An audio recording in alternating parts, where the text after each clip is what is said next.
What is up, everybody? Welcome to the stream. I'm Brea Thorn. So happy to have you here. Sorry, I have a new workflow that I did, threw in some automation, and I'm still trying to get it figured out. Looks like that audio is good. Let's drop this down a bit. But yeah, here we are. Welcome, everybody. Happy to see you here. Hope all's going well for you. I'm doing all right. Kaiser, hold on. Kaiser Gaming YouTube, thank you for the 99-cent super chat, super sticker, actually. Thank you very much for the support. It says, thanks for the help, Brea Thorn. You're very welcome. I haven't even started helping yet tonight, but hey. Steve, what's going on? Welcome.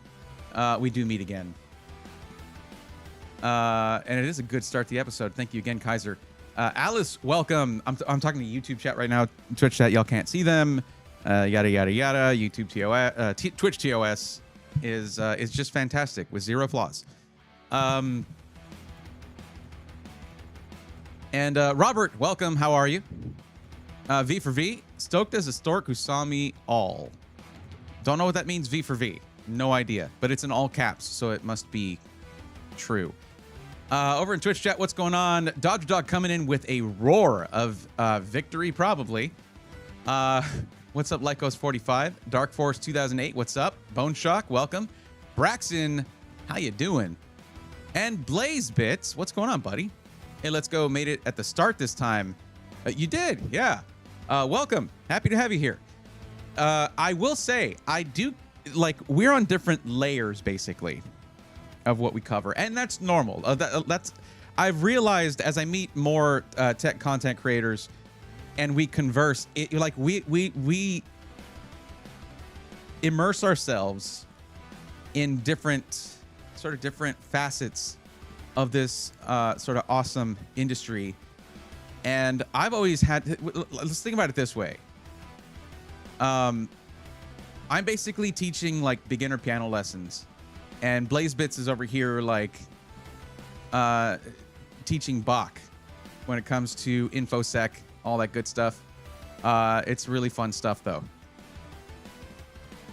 But the thing is, no one can get started without some beginner lessons. So, I mean, yeah. Simple Green, what's going on? How's it going? You've helped me before, though. Well, I'm happy I did, Kaiser. Adam, welcome. How are you? And Sailor X, welcome in. Before your time, and that's a compliment. Okay. Oh, okay. Stokes is a stork who saw me all. Oh, saw me all. Okay. I guess the stork was stoked about that. Maybe that stork shouldn't be in that position, actually. Should maybe seek other employment. All about that foundational knowledge, right? Yeah, you know, it's funny because you'll hear the guys who've been in this for a really long time when it comes to, like, you know, Linus Tech Tips will say, you know, Linus will say himself, I'm more on the education, the entertainment side of it.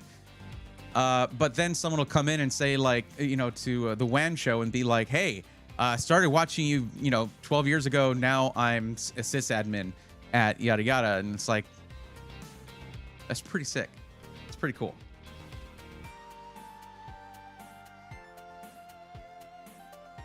But yeah, so last stream was fun, but we didn't get to help anybody.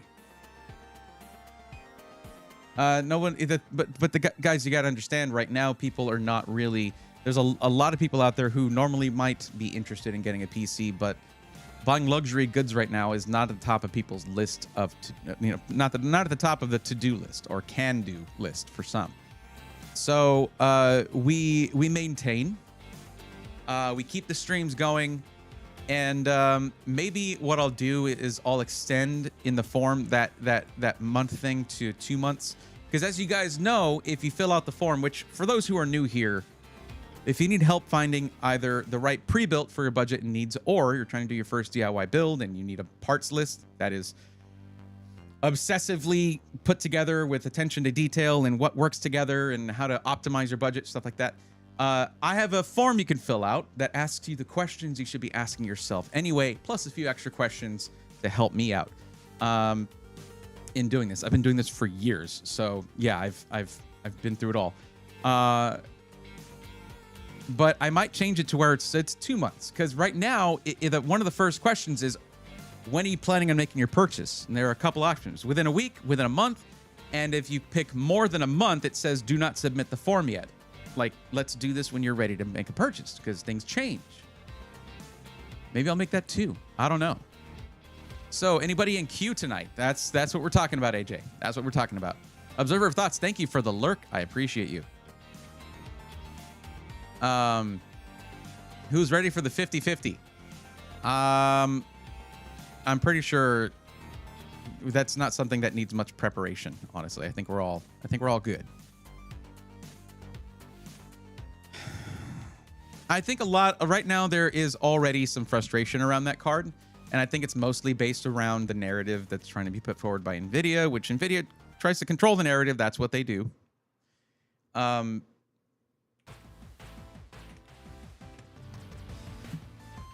is what it is. I want y'all to remember something. And this also came from Steve at Gamers Nexus as well. There are some great people that work for NVIDIA. I remember in the video they made about how they could potentially be locked out of interviews with engineers and the actual things that they enjoy doing with NVIDIA, being locked out if they don't play ball.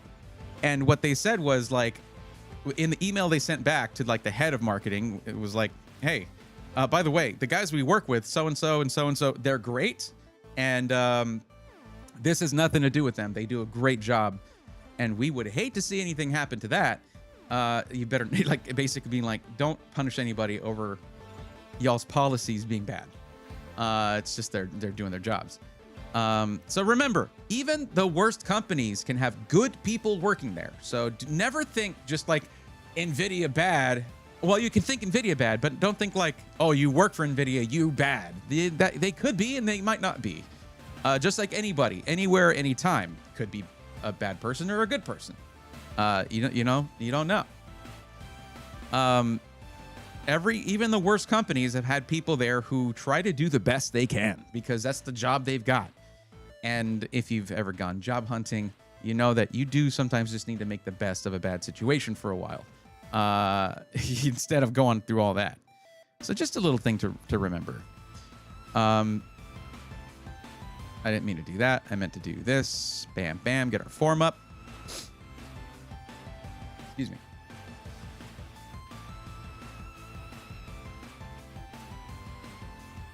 Let's see. Looking at the form, any submissions here? No submissions. I'm telling you guys, it's kind of dead. And you know, like, that's the thing. Remember that it's not normal for this to happen right now. I want you all to understand that there are slow times where this kind of thing just happens. But we're coming up on 4th of July sales, and usually people are like, "Oh, I'm gonna get in on that. I want to see what's out there." This is a lot to do with consumer confidence, but rather consumer uncertainty. Hey, Bray. Hey, if I get one of those translucent taskbar and live wallpaper apps, will it have a big effect on performance at all?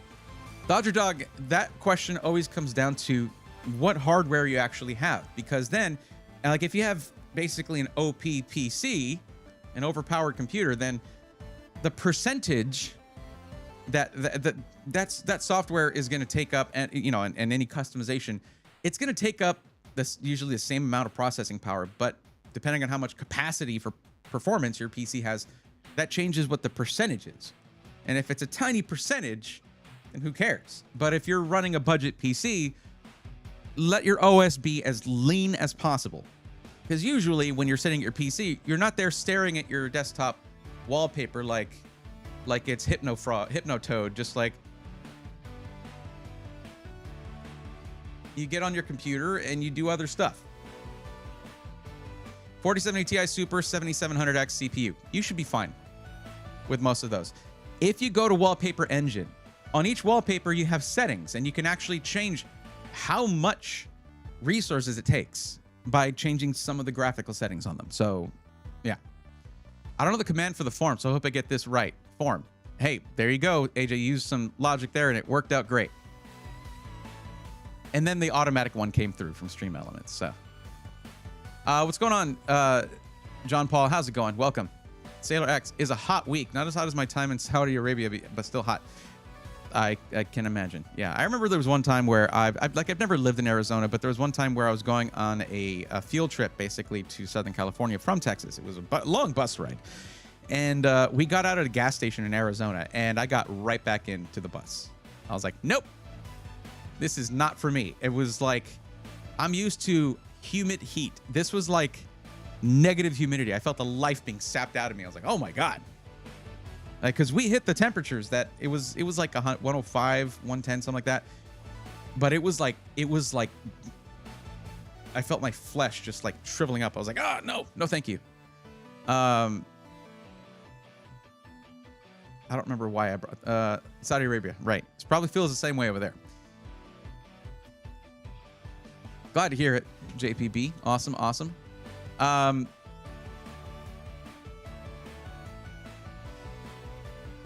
I had something I wanted to talk about. I forgot what it was. That's a great thing for a streamer to do. Just forget. All right, sanity check form submitted. Oh, that's the sanity check form. That's right. You talked about this. Oh my God. You want to do everything with this thing, huh?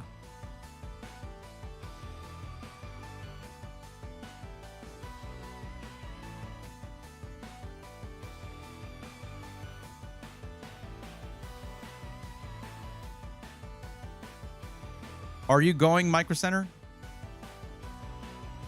Including dual boot Linux Windows. Okay. Because, I mean, don't you work with, are you going to get it through the company, or are you going to go Micro Center?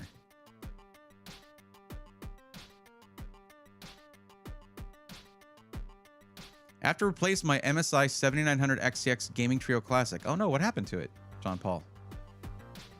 What happened there?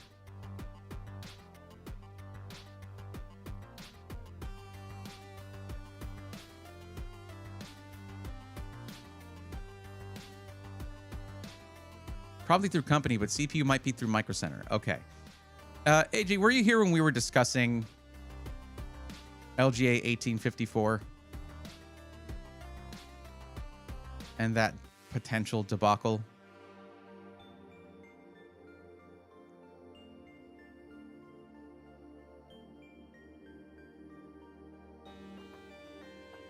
Okay. Well, I get to be, or rather I should say I hate to be, the bearer of bad news, but let's just take a look. I want to show you this. I mean, just by saying that, you know. Yeah, Peter, yes, I got 4K fixed on Twitch. We got 4K, baby. What I realized was the problem was that I was using enhanced broadcasting, and it's basically Twitch taking control of some of your broadcast settings, and it itself was saying, you know what, you don't need to do 4K, even though that's what I have everything set to. So I turned that off. The downside is I'm not doing all the multiple encodes on my end, which makes it easier for you guys to watch in whatever resolution works for you. But it's the only way I can get 4K working again on Twitch. Same issues as 13, 14 gen? Okay, no, listen. AJ, listen to this number really carefully. LGA 1854. What jumps out at you about that socket designation?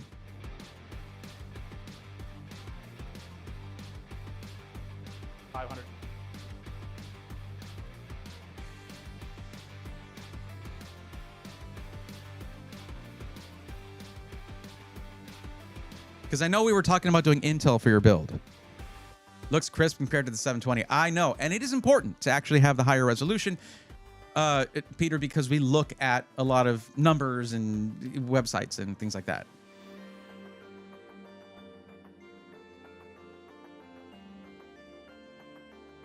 That is LGA 1851. So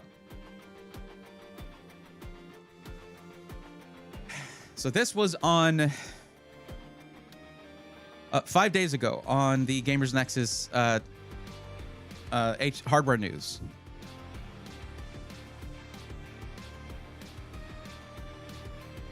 And this is rumors. These are leaks, basically. Nova Lake S will introduce a new LGA 1854 socket and 900 series chipset. Potentially.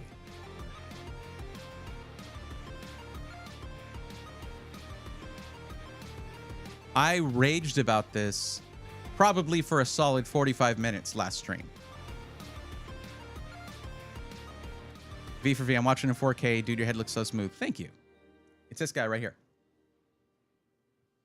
Let's get you one of these if you want to have the same aerodynamic aspect. It started having random issues. Not quite sure what is causing it. Since Monday, I've been getting random screen flashing and getting random sounds at various times. That's interesting. Make sure your drivers are up to date. Try updating your drivers. See if that does anything for you. So, for a little bit of context here, in case you're not up to speed on how Intel does things. Intel generally will have one socket that goes for, basically it's 2 generations of CPUs per socket. Okay? So, you know, it's a little different with 12th, 13th, 14th gen, only because 14th gen was a refresh. So that really was 12th and 13th gen plus a little bit. But it's usually 2 generations of CPU per socket. Okay? Understandable. Talk about dead-end systems. The problem is I've been recommending that thing and saying, well, whenever someone says they're not interested really in upgrading their CPU over time, it makes it easier. But when someone is interested in that, but Intel is clearly the right option for them because they're not just gaming, and Intel, just if they're especially content creation, or if you want core count, like say if you're doing VMs, something like that, it makes a lot of sense to have the higher core count without half of them shutting down when you turn on a game. Yeah. My friend's like, drivers are so stupid. Why do I need to update my parts? Why can't they work? His PC is now bricked because he hasn't done a driver and software update in 2 years. That'll do it. Bone Shock says, we're able to sell your spare computers that you're talking about before. I sold the one I was talking about. I do have another one that is in the O11 Vision, but I haven't done anything to sort of get it up to date, test everything, make sure everything's still good. So I'm not going to put that one up just yet. I think that one is 7800X3D and a 7900 XT. Yeah, drivers are important. LGA 1151 was TikTok. Yeah, well, I know. Yeah.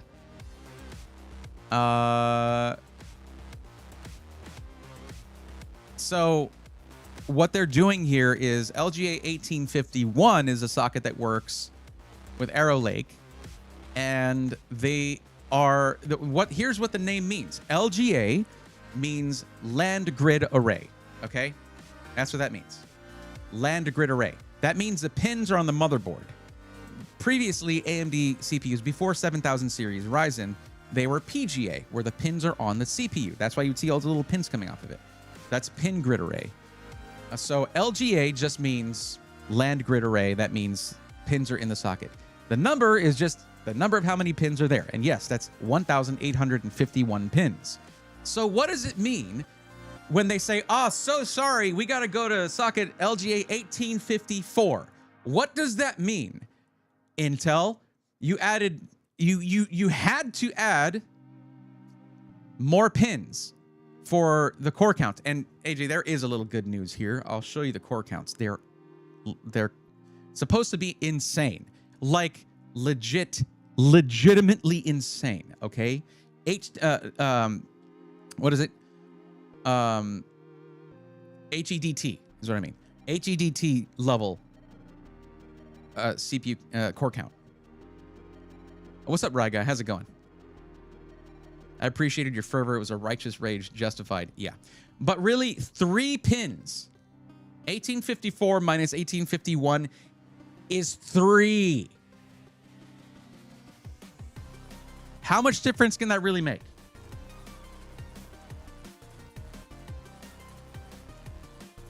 How much difference can that really make? They are taking some of the 48 PCIe lanes and moving quite a few of them over to PCIe Gen 5. Don't care. It's going to have different frequencies, different power draw. Don't care. Like, listen, at the same time this was leaked, AMD's talking about the 5500X3D. Okay? That's 9 years of squeezing more and more performance out of a fixed number of pins. You can't tell me that Intel doesn't have engineers who are just as smart over on their side of the fence that could do the exact same thing.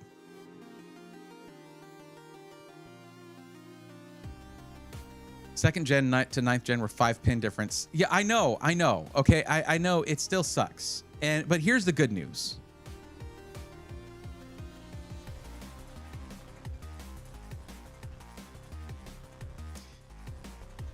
This is the Core Ultra 9. 16 performance cores, 32 efficiency cores, and 4 looks like low power efficiency cores. Now, I don't know if y'all need a little help with the math. I'll go ahead and provide it. That is 52 cores. That is 52. 52 cores.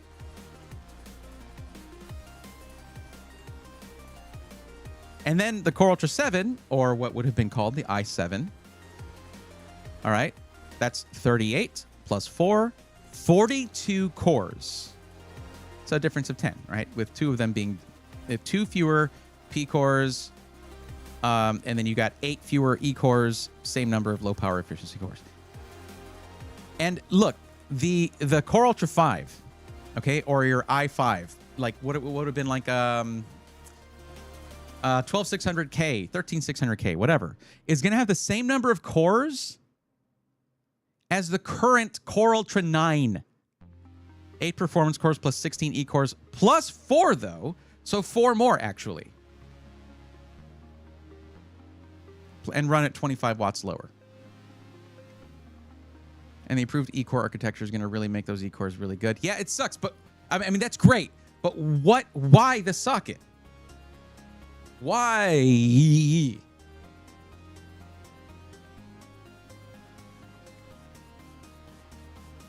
Like, I now feel like an absolute tool for telling people, based on past, SOP from Intel, oh, you'll have at least one upgrade, one generational upgrade you could do. Yeah, good. How did that go? Now, what's to keep them from putting out a new socket every CPU generation? This is here. There's one big problem with this. Okay, a huge problem with this. This is how you mass produce e-waste. Right here. This is how you mass produce e-waste. Well, not right here, but hold on. Right there. That's how you mass produce e-waste. You are like bound and determined to top up those landfills.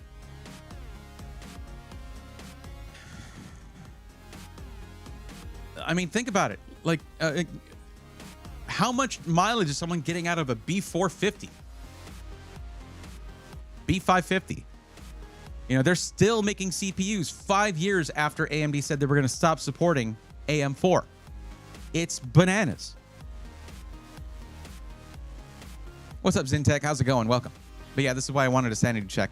So what you'll probably want to do here, considering, let's take a look at what AJ said that they wanted to do here with the PC, okay? Like, it literally runs out of space. Gaming, streaming, content creation / video editing, racing sim / flight sim, coding / game design, 3D design, please specify application, yada yada. Well, it doesn't quite run out of space. Almost. I mean, something with 52 cores might just absolutely rip at. I cannot wait to see what this thing can do with video editing.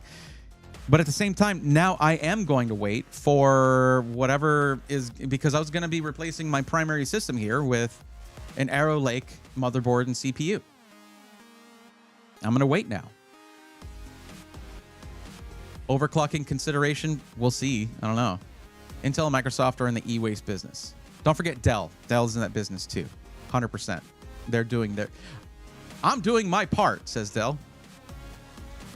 I've also been experiencing having issues playing videos and being in live streams. Sometimes my card won't play and buffer videos without having to pause the video and then unpause like 2 minutes. John Paul, what CPU do you have? All right, should I start specifying?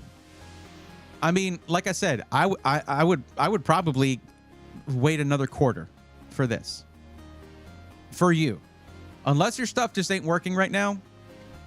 If you're in a position where you're like able to wait, this is not something that I would say 3 months before launch to the average person, but you're not that you're a power user. And that's what I mean, guys. I'm not trying to disparage anyone who is, just getting into this. Power user is a term, someone who is very well versed in using their PC and uses it for advanced tasks. That's what we're talking about here. We're talking about you have prosumer, power user, things like that. In that case, I mean, we're not talking about doubling the cores. We're talking about more than double the cores on the Core Ultra 9. So if Intel doesn't accept my RMA, pick up a 14600K and run that as long as possible. Correct. 100%. Get a loaner from work. Pew Pew, there you are. You are still on the list. You are right there. Well, sorry. Hold on. Yes, you're right there. Did spend quite a while calling out for you, but yeah. I mean, not many people have filled out the form, so you're good. We're currently discussing AJ's right now.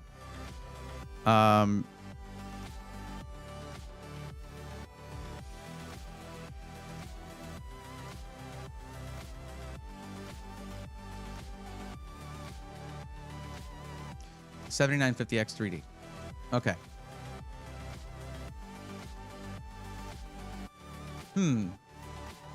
Interesting point, John Paul.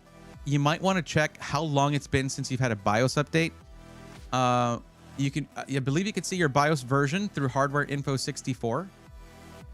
It's free. Download Hardware Info 64, see what version BIOS you have, and then check what the latest BIOS update for your motherboard is. Also, make sure that you have what you need for that 7950X 3D to do its core parking thing effectively.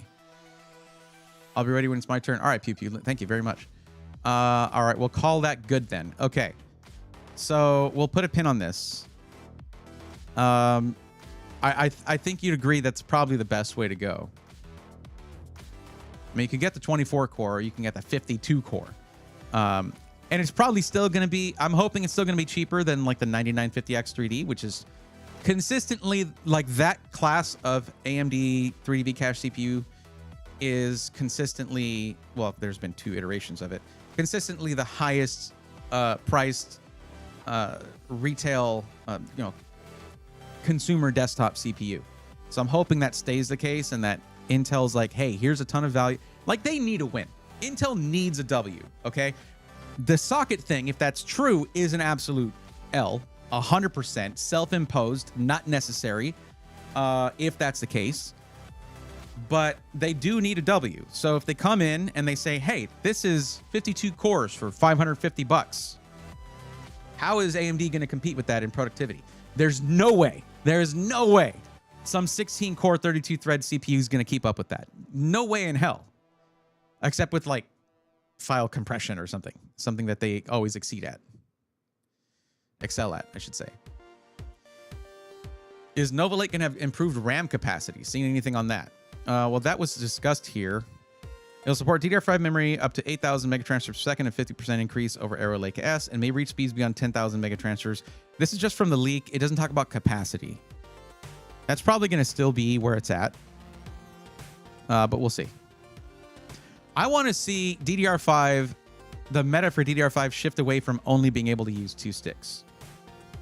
And I don't mean like, oh, with a bunch of tweaking. I mean just plug and play, turn on XMP or Expo, and 4 sticks, you're good to go. I want to see that. To be honest, because of code compile, it was between the 9950X and 9950X 3D, but the Nova Lake CPU sound good. I mean, you know, it's up to you. I because of all the stuff you're doing, like when you're talking about doing gaming and streaming, when you talk about streaming here, probably games, that just throws a 9950X 3D out the window for me. If you're gonna have anything that's very complex on your stream, like you're gonna be running a ton of stuff, your 16-core CPU cuts itself in half and says, you don't need those. You just need me. And a 9800X 3D, which is what that turns into basically, can game and stream. It can. I mean, I do that all the time. But it just sucks to spend that much on a CPU and only get half the value once you turn on a game. If you're doing other stuff like streaming or whatever. Like, I know it's a very specific use case, okay? I've got it in for that, and that's not always fair. But it's just, why is that so necessary? I know. Chiplet to chiplet latency is a thing, but just better scheduling could probably fix that.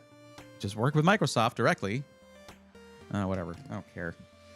I've just like, when it's one of those things where it's like, I'll die on this hill, I could very, very likely end up being all by myself up on that hill. Anthony Brand says, thoughts? Everise. Okay, Anthony Brand, what are you using it for? That's pretty high. A 7800X 3D and a 7900X TX. There's very little you could do to upgrade that setup for if you're doing 1080p gaming. If you're doing higher end gaming, still 7900X TX is very good. You could throw away a bunch of money and go with a 5090, I guess, but that's really going to be, or maybe 50. No. 7900X TX is still really good. I wouldn't upgrade anything if that's all you're doing. Peter says, I got my new M1 Pro MacBook in the mail. It can finally run all 3 displays at good resolution. Nice. Okay, Pew Pew, let's go ahead and do yours here.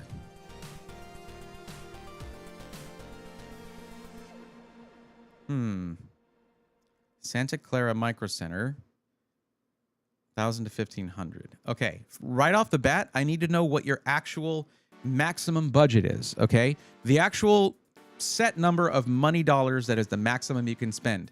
Now, there's a bit of a caveat here. If you want Micro Center to build you a custom PC where I pick all the parts, they charge $250 for that. So you got to tell me whether that's included in the budget or not included in the budget, as in, oh, I've got $1,500 and then I can spend the money for the same day build fee. So let me know. Just gaming, thanks for the input. Yeah, no. Anthony, keep this in mind. Upgrading should only happen. Upgrading shouldn't happen just because new stuff came out. Marketing will tell you that you should, that you're supposed to. Maybe your bros will be like, oh, dude, I got this, I got that. And you'll be like, ooh, FOMO. Forget that. It only needs to happen once you're like, this is not performing well enough in the things I'm trying to do. The only benchmark that matters is enjoyment. Forget those benchmark videos and reviews and stuff. You've already got a PC. If you're enjoying yourself, keep your money in your wallet. Since I filled it out, I've convinced myself to go to about 1,800. That's fine. It's been a while since you filled it out, so I'm not gonna hector you about it. About going outside the thing that you picked. Not interested in upgrading CPU. Intel has entered the chat. I'm upgrading from a 2018 MacBook Air i5 8 gig. So going from Intel to Apple Silicon, that's going to be good for you. Bought some Intel and E-Trade at under $20 last month. ETP of 20. I'm not into trading V for V. I cannot follow that. The numbers and letters that I concern myself with are generally PC related.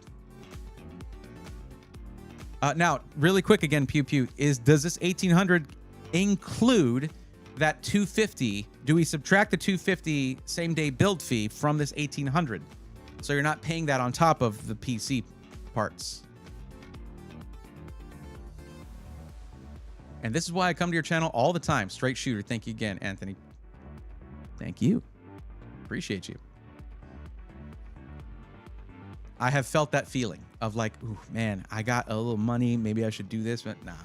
I've had to kick myself a bunch of times into like, nope, nope, nope, you're fine. Yeah, I'd want to build it. And I'd also like to look at some other in-store pre-builds too, if they are good. I'd want it built, rather. Subtract 250. Okay, all right. That is a solid point, though, because you're doing gaming, pro gaming, esports, content creation / video editing. So that's where I would say some of their pre-builts are not going to be ideal, because we would want to maybe have a little more RAM or something like that for video editing. Tell me about the content creation aspect here. What are you planning on doing there? Did I miss anything today? Not really. Not really. We're just getting started. At some point, I'd give a full rundown of everything I do so we can really have fun with it. But man, Nova Lake wasn't even on the radar until tonight. Well, remember that these are leaks. Like, ideally, I don't care if the core count goes down. Ideally, we're sticking with LGA 1851. It's just, you know how long these development cycles are. If that's a legitimate leak, there's no stopping them, because this has been planned a couple years in advance.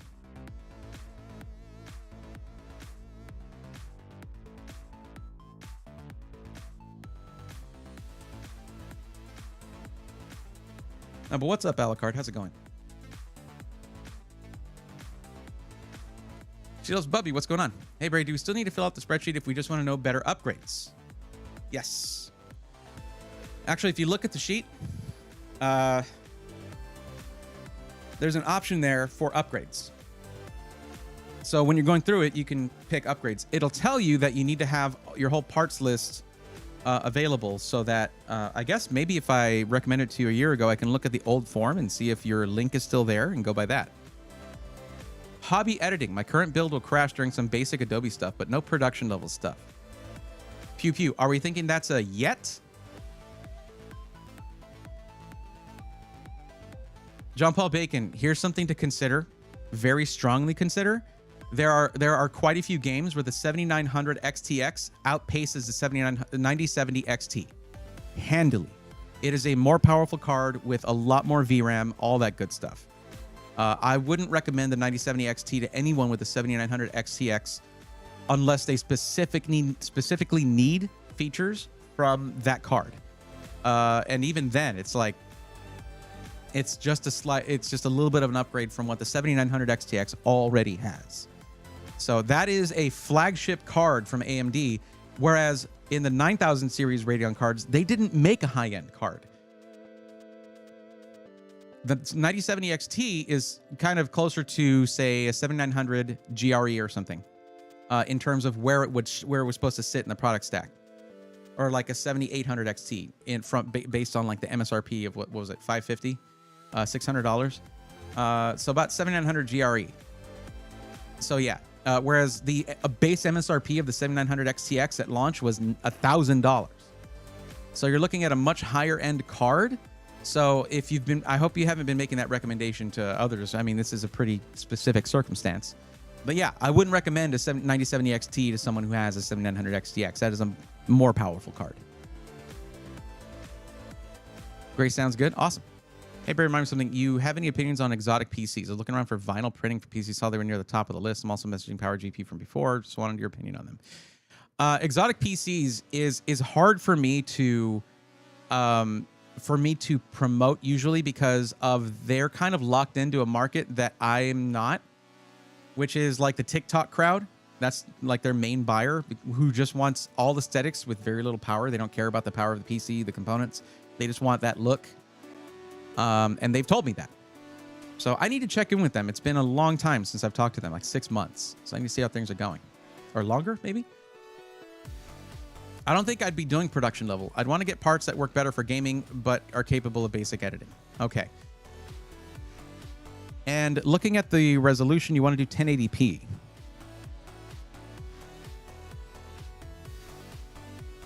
Okay.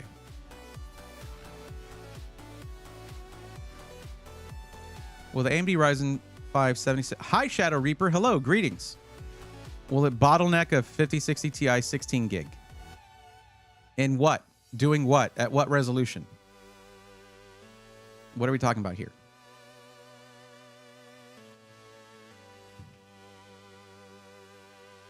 I've never tested a 5060 Ti 16 gig successfully. I mean, I have one, and I was supposed to be able to test it, but I had so many capture issues I couldn't do it. Never got around to it. So, I really couldn't tell you, and I wouldn't have tested it with a 7600X. So, gotcha. Was just curious about them. I'll stick with Power GPU for now to make sure. Okay.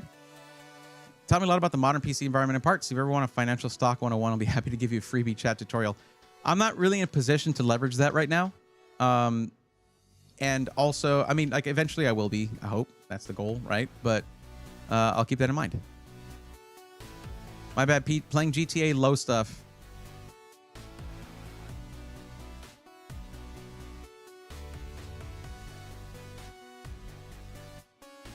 I mean, I wouldn't say it would bottleneck it. There are faster CPUs if you're talking about 1080p, because you still didn't tell me your resolution. If you're talking about 1440p, you're probably fine. Like, it probably doesn't matter. Not as much as you might think. But, yeah.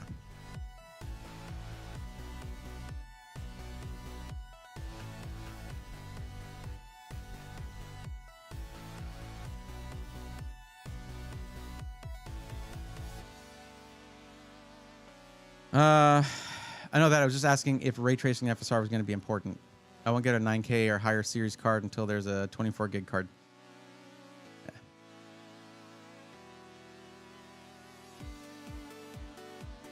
Okay.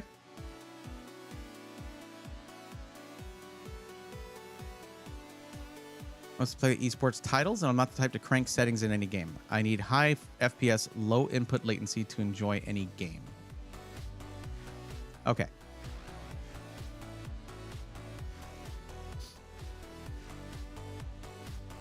Let's move along with this.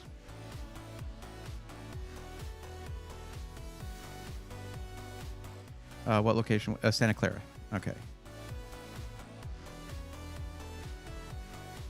First, we're going to look at their standard pre-builts real quick. I rarely do that, and I should do that more frequently. Gaming PCs. And the budget was... Here we can do the full 1800, which is nice. So we'll go 1250 to 2000. And we'll go start from highest price and then scroll down. Okay, we get to 1800 pretty quickly. What are we looking at? 14th gen. Nope. 12th gen. Nope. I don't like either of these options. I mean, 12th gen's okay. It's good. 12900K was goated at the time. And with 5070. I wouldn't recommend either of these, very likely. Man, they're pushing a lot of... Well, there's Core Ultra 7 265. 4060 Ti. And a $1,600 PC at 4060 Ti. Okay. 5060 Ti, 5060 Ti, 4060 Ti. 8 gig. 5060 Ti, 16 gig. 7700X. That's not bad for $1,400. I think we'll probably do better speccing something out custom.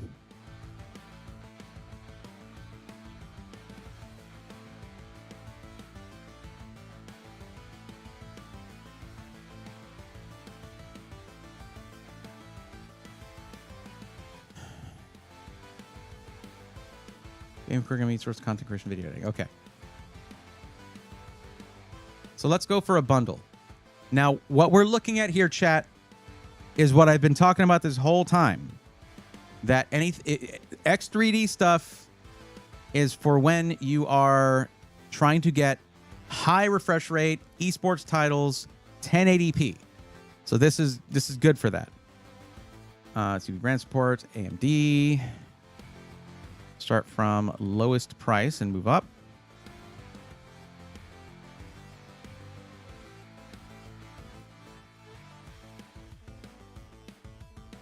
Bertha, you mind telling us what system you're rocking for gaming and your live stream?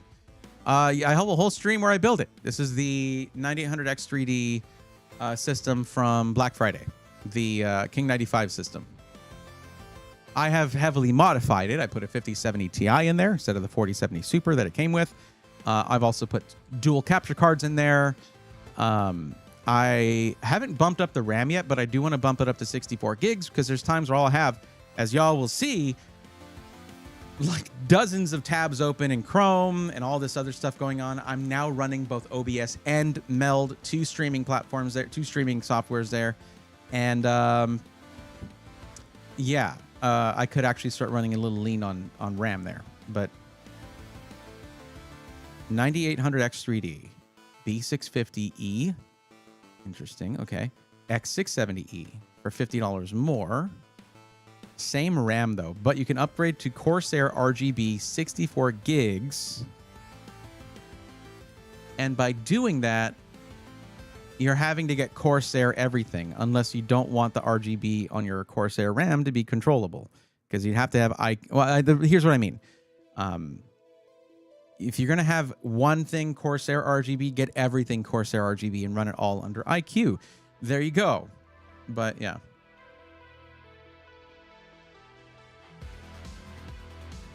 Man, I wish they would open a Micro Center where I live. I've heard that quite a bit. If you're living in a waterproof cardboard box. If you live around Phoenix, Arizona, that would be the next Micro Center if I recall. I believe that's correct. If I can afford it, having an apartment behind Micro Center would be a dream in Santa Clara. Yeah, well, unfortunately, first off, California, rents are super high there, but also San Francisco Bay Area, you know, that's additionally super high rent. The budget is for a build that will last me for a long time without upgrades. I have a mild preference toward NVIDIA because I use Shadowplay a lot, but I'm flexible on that. Yeah, you're going to get more for your money from going with AMD, but I get it. That's fine. It just means we're going to go a little lower end on the CPU.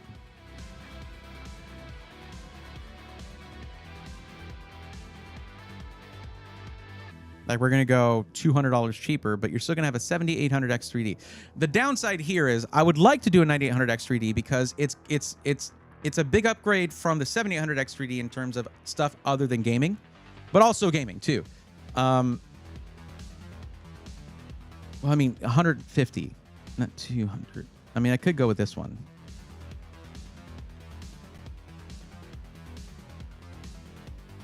Let's try to do it with this and see what GPUs are even in stock. That's a little high. It's a little high for a, well, we got to go 1650. No. 1550, because you have to take out the 250 for having them build it for you.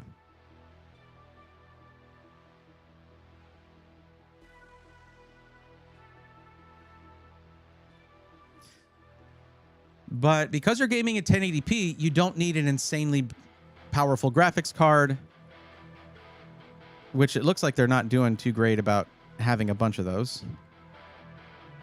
I guess maybe they got cleaned out quite a bit. There's one 5070 Ti. That is $150 over original announced MSRP, but whatever. That's the reality we live in right now. 3080 Ti for the Win 3 Ultra Gaming. Oh, that EVGA goodness. Crazy that a $1,200 GPU had 12 gigs of VRAM back then. NVIDIA really do be hard up for VRAM, don't they? Except that except if you have $10,000 for a RTX Pro 6000. Yeah, Dodger, that's where it's going next. Of course, right after I build my PC, but at least I know where I can go to get good deals on other stuff, or if I decide to surprise my brother with a new PC. There you go. I'd get the software just to turn the RGB off. Lol, not a deal breaker, but I'm not big on RGB. The thing is, for video editing, I'm still thinking about that. If you tell me different use cases, all of them, I don't forget any of them. So usually, generally, if you're going to be doing any video editing, 32 gigs can get you started. And with DDR5 RAM, you generally can't do like with DDR4. You generally don't want to do like with DDR4 and just add more, like another 2 sticks down the line. You want to keep it to the right capacity and speed that you need in 2 sticks right off the bat if you can. But it is one of the easier upgrades to do. It's just that you have to take out the current kit if you want to have the best stability and everything. That's kind of the meta still, to have just 2 sticks of DDR5. All right, we might need to change some stuff here. Let's go with this. I'm trying to put a 5070 Ti in there. That's overkill for 1080p. But if you're saying I need extremely high frame rate, 1080p, there you go. Just these 4 parts are already at the end of your budget here. So I don't think we can go with a 5070 Ti. I don't think we can do that. And what sucks about that is they really don't have a lot of NVIDIA GPUs in stock, other than refurbished stuff. They got 3060s and 4060s. Funny how the 3060 is $5 more than the 4060. How about that? But there are some refurbished ones. There's a 4070 Founders Edition refurbished, a 3080 Founders Edition refurbished. This 3080 Ti from EVGA. These were the best. These were the best. RIP EVGA.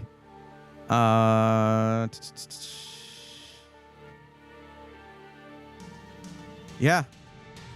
Oh, look at this. The 3090 Ti refurbished is cheaper than the 5070 Ti. This thing would outperform the 3090 Ti by quite a bit and use way less power doing it. Disable compatibility. Oh, you know what? Because of the motherboard. Good call. Good call. That just unlocked it. Thank you very much. I forgot about that. That's what happens when you don't have a PCIe 5.0 slot. Thank you very much, Alucard. I appreciate that. Why were they saying the 5070 Ti was fine then?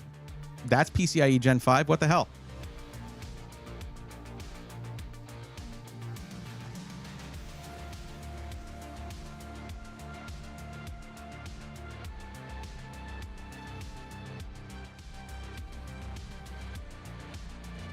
Yeah, there it is.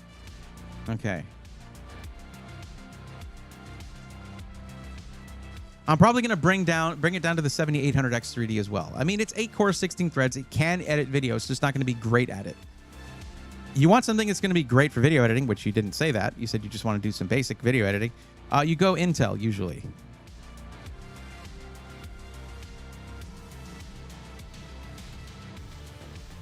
Oh, but thanks again, Alucard. I forgot about that. They got the 5070. That could do the trick.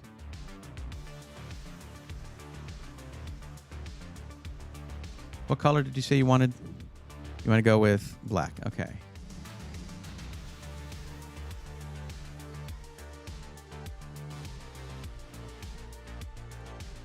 $50, $70, $50, $90, $70, $50, $70.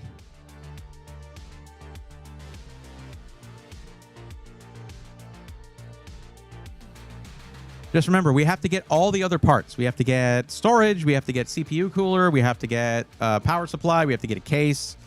So we have to cut back on both the GPU and the CPU. It's still going to be better than the systems that they had as pre-configured systems that are pre-built, ready to go. 5070 Eagle SFF. That sounds kind of cool, actually. I mean, for one thing, one of the big complaints about the 5070, 12 gigs VRAM. You're playing at 1080p. You're going to be fine.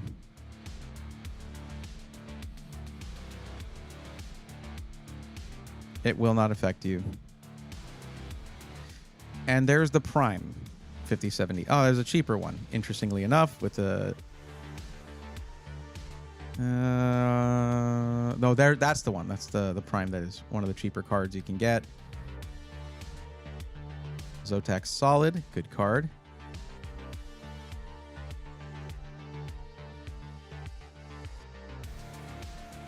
And that is how much less? It's like $200 less.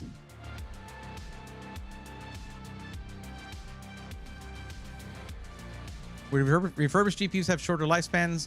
That's the thing, Pew Pew. That's not something I could advise you on. I don't know. I don't know. It could, it might not. I don't know.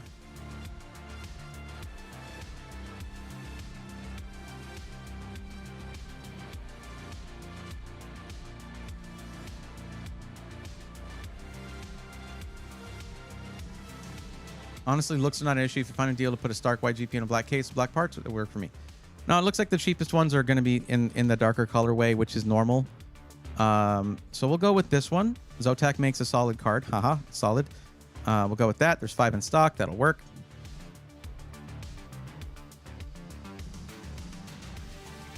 And we have dropped the price by $300 just by doing that.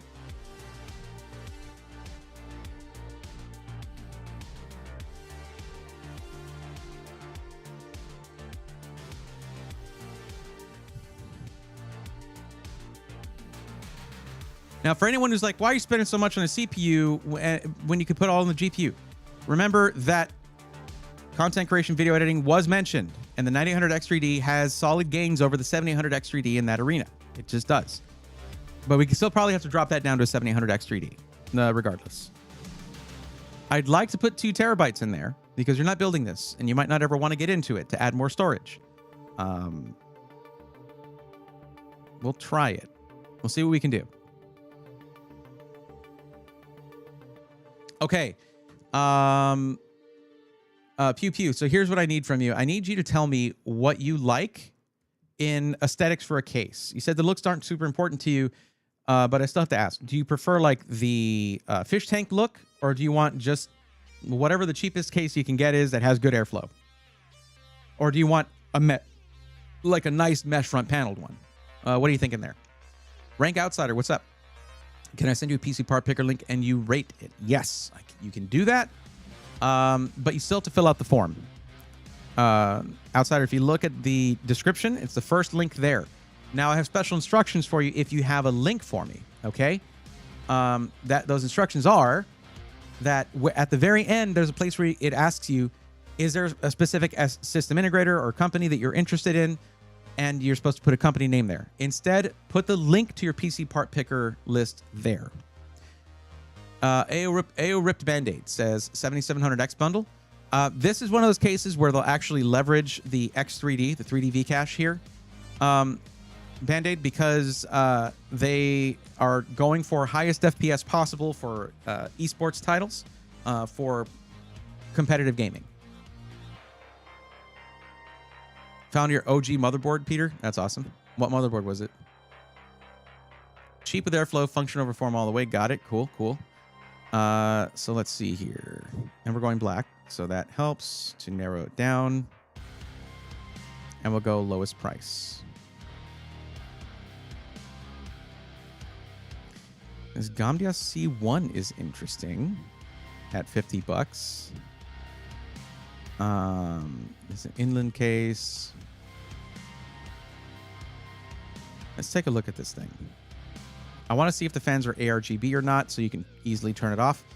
Believe it or not, some of these will actually have fans that just always have the lights on and don't change color. Yeah, four 120mm RGB fans. Is that ARGB? Let's see in the reviews. That's usually where you'll find out the fastest. ARGB are not locked into just rainbow pattern, but actually change colors by pushing LED button on top. There you go. I'm wondering if you can control it from the motherboard, but at least you'll be able to change it to something very easily with a button. So that's cool.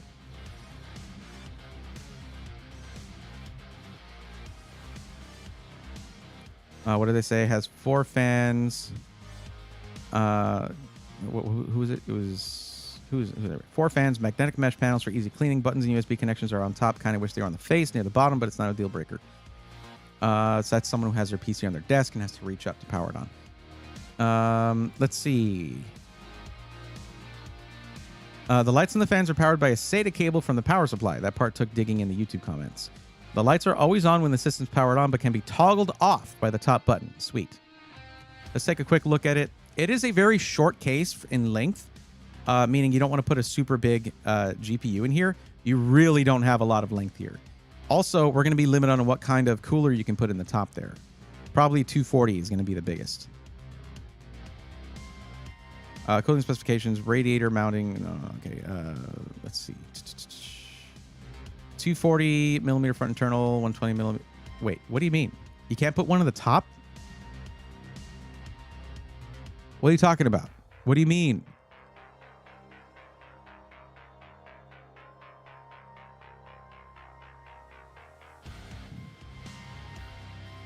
Is the top just solid? No, it's not. Why doesn't it list what size radiator you can put on the top?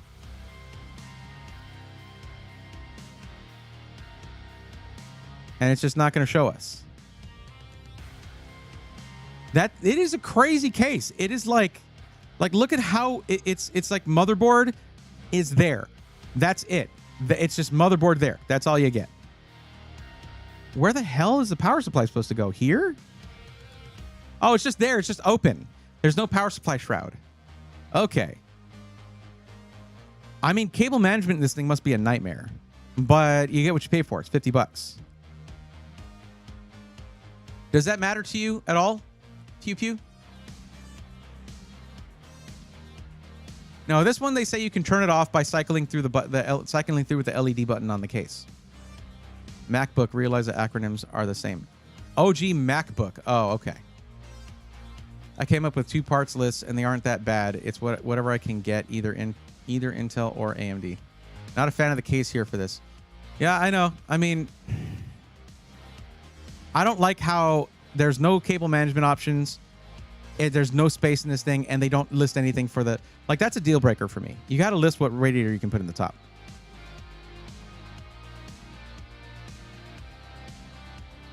It says inland, but this looks like an old Montec case.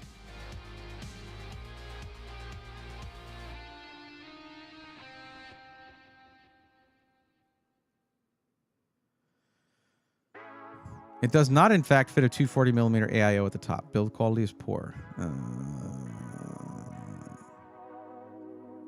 Fans don't change color, just same range of colors. Yeah, you won't be able to turn it off. And that was a problem for you. So, specifically. So, we're going to skip that. That looks like a glass front panel. Am I wrong?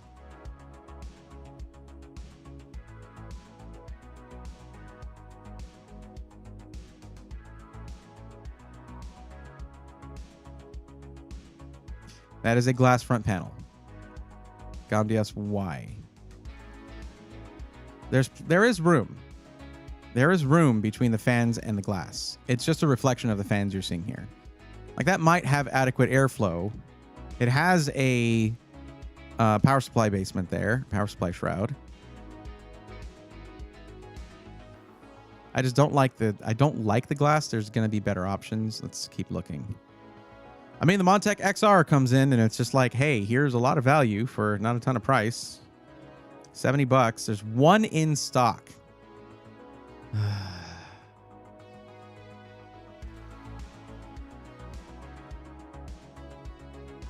Yeah, well, you're going to get an aesthetic case regardless. And these are ARGB. So.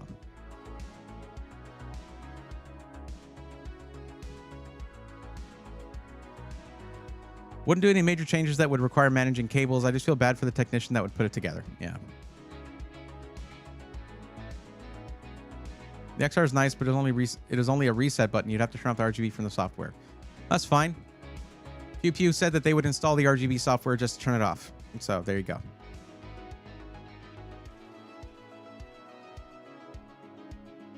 And we can fit a full 360 AIO in the top to give that CPU as much room to breathe. Remember, guys, high refresh rate, 1080p gaming, competitive gaming requires a high performance CPU, or it really helps to have a high performance CPU, and we want to let that thing breathe. We want to cool it as well as possible. It's actually going to do some work here. Still need a power supply. We might still have to change certain things, like to a 7800X3D, stuff like that. We'll get to that. Let's see.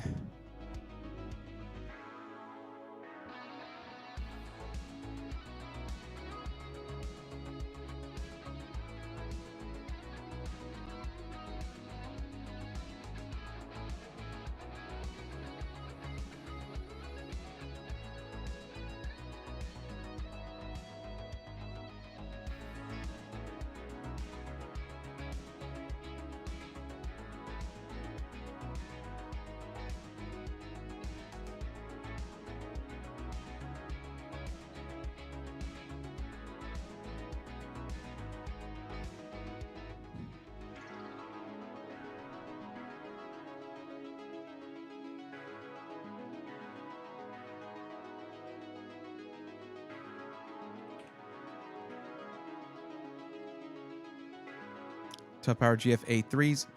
Oh, there are all B or B minus. That's fine for me. Okay.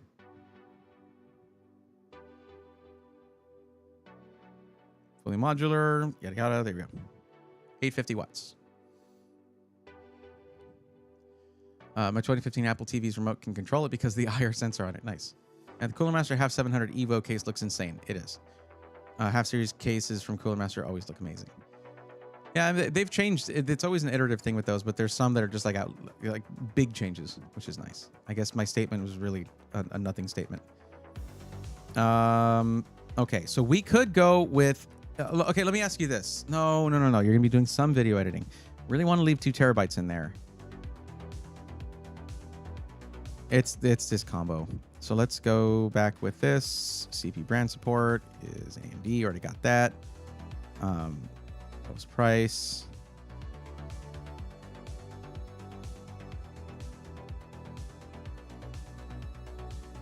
From $650 down to $499. There you go.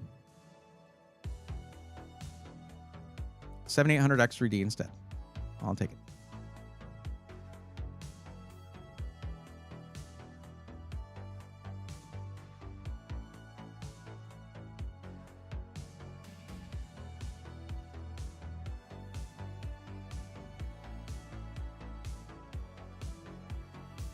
$85 360 millimeter AIO. There you go.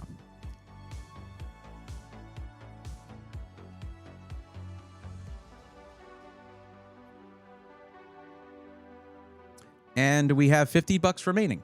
There you have it. Add the same day pro assembly, and you're at $17.50. Oh, we have $50. Yeah. Okay.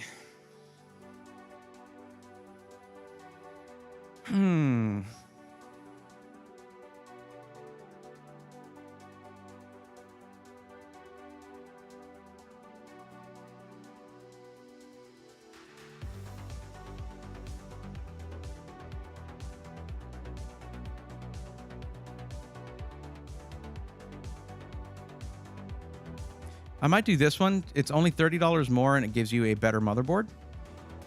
Let's check if it has more storage options on it, because you might end up adding more storage as time goes.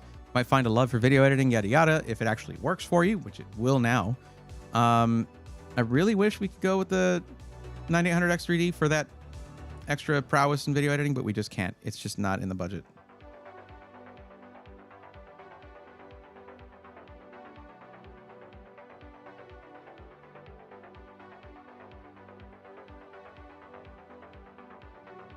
Being $50 to $60 over budget is okay as long as I've got parts that last and work well. Well, what I was thinking was, oh wait, yes, 1780. So yeah, that's what I was thinking. The one I'm thinking of is going to be too far over budget. It would be 1900, exactly 1900. That'd be $100 over budget with a 9800X3D. So not really what we're looking for. The only option is to drop down the storage from 2 terabytes down to 1 terabyte. And here's what we would need to do. Okay. You would need to commit to being able to add storage yourself down the line. It's one of the easiest upgrades you can do. So basically it's $129.99. You get yourself one of these later. Throw in a 2 terabyte drive into one of the extra slots for M.2. And then go in your operating system and add the drive. We're talking about, we can watch a 5-minute video and it'll teach you how to do that. If you're fine with that, I'll put a 1 terabyte in here. Are AIO pumps failing a problem anymore? I mean, parts fail. It's moving parts. They were a topic of a conversation a while back, yes, but it's not as prevalent because they usually get, are you able to add an M.2 drive? Okay, so we'll change this to a 1 terabyte. Because companies that do that tend to get roasted pretty good, but I don't know this King Cool company, but they probably use the same ODM as a lot of other AIO companies, and it's all Asetek stuff. So we're at $1843.93 with a 9800X3D. The main difference. Let's talk about the difference between 7800X3D and 9800X3D. Okay. The main difference is that before, up to the 7800X3D with a 5000X3D and all the 5000 series ones, and the 7800X3D and 7600X3D, that 3D V cache was stacked on top of the core complex die, the CPU part. Okay, the actual silicon. It was stacked right on top of it, and that caused thermal issues. So what they would do is they would lock the frequencies. You could not overclock it, And temperatures had to be maintained a little bit more in order to have it really perform well, although that's pretty general for most CPUs. With the 9800X 3D, they took the 3D V cache and put it under the part that does all the thinking, okay? The part that gets the hottest. They put it under there. So now you have better temperatures, you have better frequencies, you have overclocking capabilities. It's better at productivity tasks. It's one of the best, like if you're doing, say you're doing some video editing and you got to make a thumbnail. You use Adobe, as you said, so you should have Photoshop. It is one of the best CPUs for Photoshop on the market, period. It's like right there with the 9700X. It beats out CPUs that are $300 more. So if we're going to go with that, this is within that $50, $60 over budget. There you go.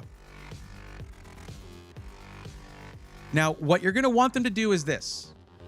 You're going to ask them to install Windows 11 Home and not activate it. Okay? Because you can get an OEM license for Windows for way cheaper than like $120 that they'll charge you there. Or just you can just not activate Windows if you want to. You'll have the little watermark on the bottom right. But here's a little trick. If you have dual monitors, set your monitor that's not your main one as your main monitor. And then that watermark moves over there. And then you're gaming and you're not seeing the watermark anymore. It's pretty great. Or just get an OEM license for like 25 bucks or so. That's honestly what I recommend there. But we're done. So what I need you to do is this. I'm going to give you this link right here. And I need you to go here and save this build. Now, you can save the build or add it to cart. Saving the build, it'll ask you to either log in or create an account if you're not already logged into a Micro Center account. That's usually the best way to go.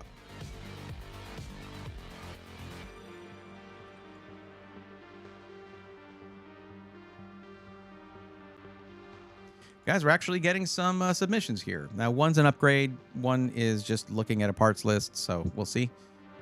But yeah, there you go. That's nice. Roger that. This looks great. Thank you. Yeah, this is way better for your specific use case than any of the systems we looked at. They're all trying to push 14th gen Intel, and I'm like, they know a lot of their buyers aren't looking at the news about that stuff. What's up, Bergie? How's it going? What's up, Skeeter? How you doing?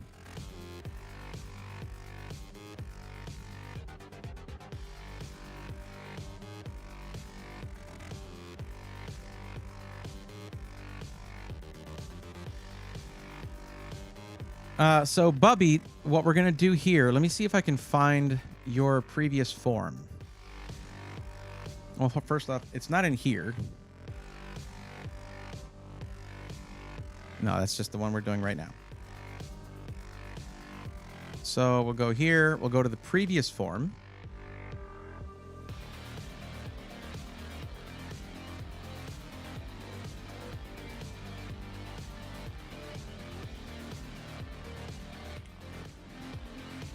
And it's a PC part picker list. Nice. I like that. Okay, good. So now we have all of the parts that you have in your PC right here. And let's see what you're trying to do. So you are just trying to do an upgrade. Gaming, programming, esports, streaming, content creation, video editing. What did we do for your build before? 70. Oh, it was a $1,283 build. So let me ask you this. What is the... Oh, this is a nice looking build too. H6 Flow, X670E AORS Pro X. The sort of ice look, 64 gigs DDR5. So we were looking at like upgrading your CPU down the line. You have a 7900 XTX. So what are you thinking about upgrading? Busier than Tuesday, 100%. Yeah, love it. Have you made a Micro Center account so you can save builds? No, I've not. Are you affiliated with Micro Center? No, I don't get I don't get any affiliate things through the links with them. V4V, think about how many Micro Center builds I've done in the last weeks. It's just been all Micro Center. Funny. But so what are you thinking of upgrading here? I know you need a CPU upgrade if you're trying to edit video. The RAM, we already got you set up with that. Maybe you want more storage. I'm guessing if you're doing content. What did you say you wanted first? Wait a minute. Okay, so it was this one.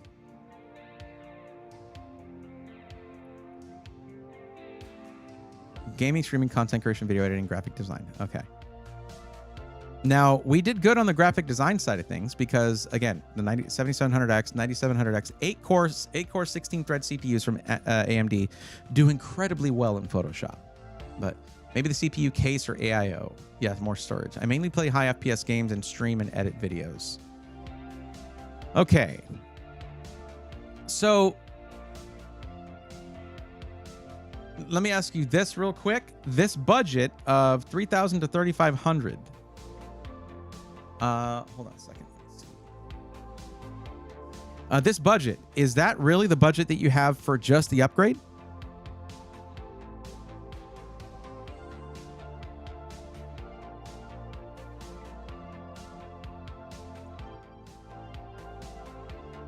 Because, I mean, this is like twice the budget of the original build.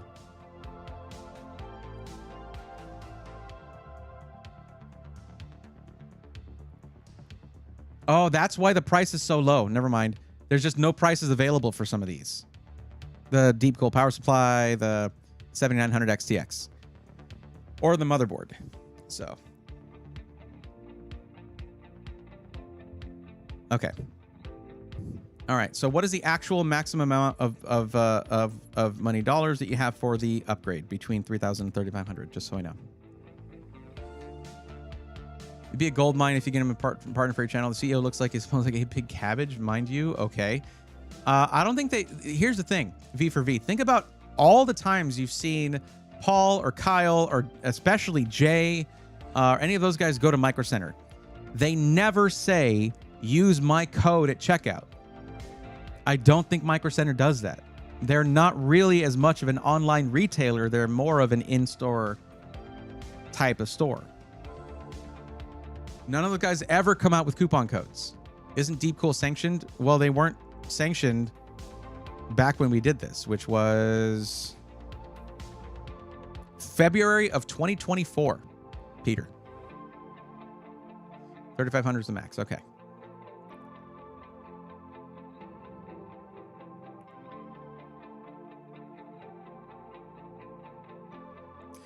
Oh. So you have the Marietta, Georgia Micro Center there. So we could do your upgrade there. So you just go buy your stuff. And if there's any problems with the parts, you just drive them back. Their DOA or anything. I said Tech Source guy always doing stuff in Micro Center. And you know, Dodger, Ed is big on affiliate stuff, just like most other content creators. He never talks about a coupon code or an affiliate code. Atlanta. Okay. All right. Cool. Cool. All right.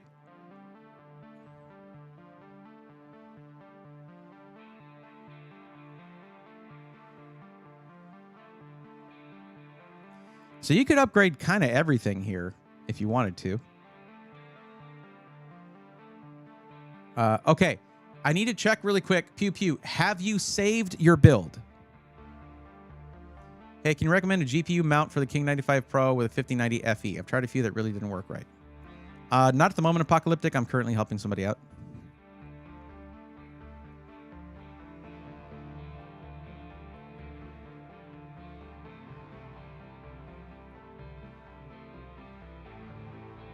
Just want to verify with Pew Pew that you have saved the build. I'm about to clear it out.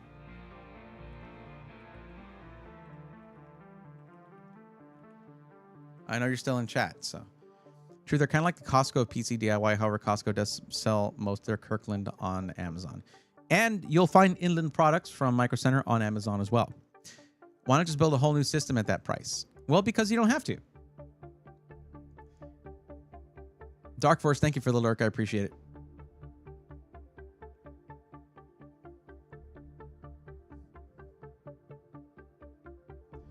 Fun fact, Dodger, I met Ed for the first time at CES. Was it 2024? Yeah, CES 2024. And what had just happened before that was the shutdown of, like a few months before that, was the shutdown of Light Gaming PCs, who had sponsored TechSource a few times. Now, I reached out to Ed about that, And he was like, oh crap, really? We'll look into this. And we had a back and forth, and I don't think they stopped working with them right away, but they did, Light did shut down. So when I met Ed, it was actually funny. It was at the Deep Cool booth at CES 2024. And I was like, what's up, man? Hey, it's I'm Braithwaite. He's like, no, no, man, what's up? How's it going? I was like, hey, just it's good to meet you, man. It's good to meet you in person. Love your content. And of course, we discussed the whole thing you heard about Light. He's like, yeah, I know about Light. I'm like, yeah. And then I told him, I think at that point, maybe the thing with Meta PCs had happened, and they'd already, I told him what happened. And I think there was, that's, if you promote a company and a bunch of your, I can tell you from experience, when a bunch of your viewers have bought from them and then that company shuts down, it's not a good feeling. And knowing that someone's going to take care of those customers is nice. And ask me if you had any interaction with them. Yeah, no, we don't like, we're not like buds. We don't talk a lot, but we did meet in person, and he was very cool. He was very cool with me.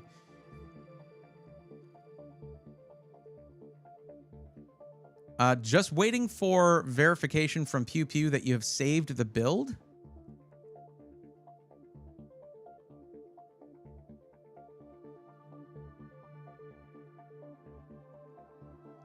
I should have asked while we were still actively chatting, because that is pretty important. Oh, Skeeter, thank you for the lurk too. Appreciate it. But I will say this. Ed, when I told him about what was going on with Light, he was very keen to look into it and do something about it. And then he did what most bigger content creators will do. And he brought his manager into the conversation. And this is the manager, not just for him, but also for Designs by IFR. The guy was not helpful and just wanted me to make peace with the leadership over at Light. And I was like, bro, I have talked to him before at length, back and forth. He doesn't want to hear it anymore. He doesn't care what I have to say. And he used my content for months and months and months without my permission, with me directly telling them to stop doing that. On the front page of their website, with him being like, I didn't know it was there. You didn't know it was on the front page of your own website. You're the CEO. You knew it was there. And he was like, oh, well, hopefully y'all can reach a resolution. I'm like, what are you guys going to do? Because they're taking advantage of people. I have dozens of people, really, and dozens and dozens and dozens of people, if not a couple hundred people, in the comments talking about what Light has done. Here's the links. You now know what's going on. But the manager was not hearing it. He was probably making too much money off of it. But that was not Ed. Ed was like, but really not much time passed from that to them shutting down. So they might have been in talks to do something with another company, and then it just shut down on them. They were just like, oh, crap. I don't know. I don't know about their interactions, but I do know that the guy was just like, why don't you just have a chat with them and, settle your differences. I'm like, if they pay back everyone that they swindled, I'm good. That's the price of it, though. I'll stop talking crap at that point. But no, Ed himself was super dope, really cool. And I was at that point maybe at like 20K subs, something like that. He didn't care. He reached right back out to me and was just like, yo, tell me about this. Tell me what's going on. So that was cool.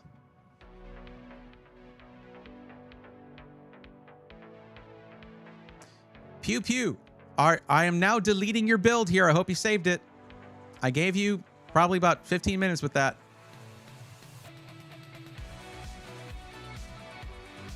Are there any tech channels that you're not fond of? Not really. There was one that, okay, well, I'll say this. PC Gamer, they're bought and sold. Like they've done things like when it was Alienware Aurora 14 or 13, it was like R13. It was a really bad one. They called it the best pre-built for the year. Like they gave it some award. I was like, yo, that's a good paycheck y'all got. How did that go for you? You seriously need to make a Micro Center account to save your builds. I don't want to. It's not on me. I don't want to have 50 to 100 builds in my thing. I don't know. I don't care. Yeah, so PC Gamer can actually eat a whole bag of dicks. They suck. They're really bad at their jobs. Okay, let's continue on here. So, CPU. Now, this is going to require She Loves Bubby. What we'll need here is you'll have to do a BIOS update on the X670E Aorus Pro on the motherboard. You have to do a BIOS update to use 9000 series Ryzen, but we're going to focus on that for video editing and storage. The 7900 XTX is, well, what software do you use for video editing, if I may ask? How about Linus Tips? Have they rebalanced it? Yeah, they did.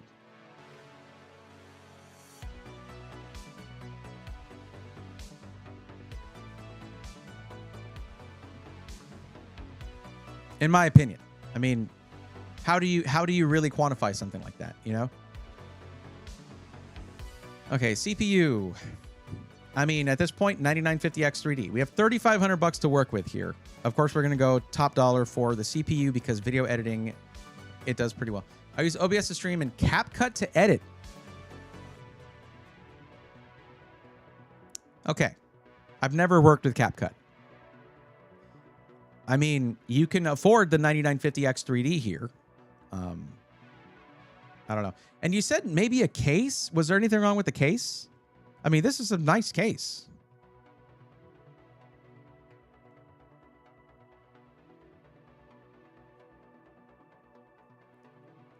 Oh, okay. You said, I think you said maybe the CPU case or AIO. Okay. The AIO in here is the Kraken Elite 360. Very reliable CPU cooler. Credit to NZXT for that. I wouldn't change that. So yeah, you're good with the case, the AIO. The fans are all the right fans, pretty much. Let's see. You have 64 gigs of RAM. Let's do... It wants me to select a freaking motherboard. Just let me pick parts. Damn it. Whatever. There you go. Select. I'll just have to mentally remove $220 from the price there. Let's add a 4 terabyte drive.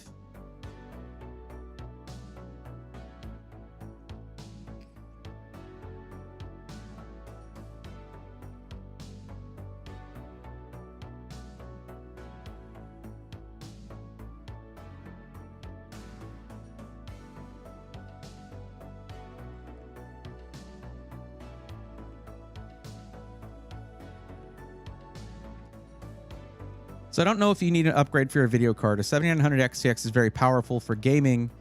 You could go NVIDIA, like a 5070 Ti or a 5080, but there's a process to this. If you go from AMD to NVIDIA, you need to completely remove the GPU drivers. I'm talking about using a tool, and you might want to write this down or something. Take note of this. But it's called DDU. DDU. Display driver installer.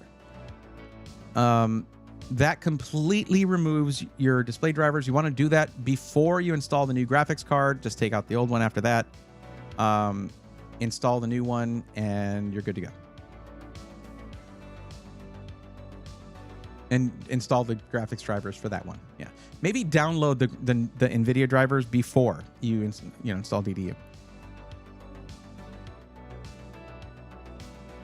Yeah, Peter, we'll get right on that. Oh, it's covered. Sorry. Maybe I can fix that real quick. Hold on.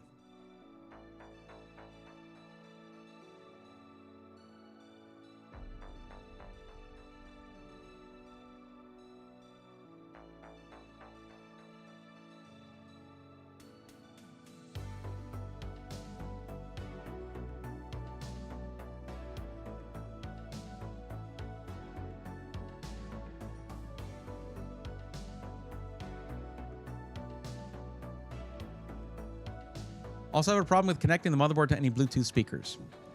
She loves Bubby. Let me ask you a question.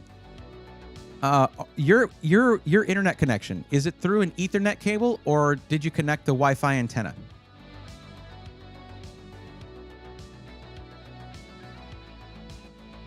Dodger says, I watch you, Toasty Bros monitors unboxed, and I catch Nerd on a Budget and Tech Source here and there. Okay.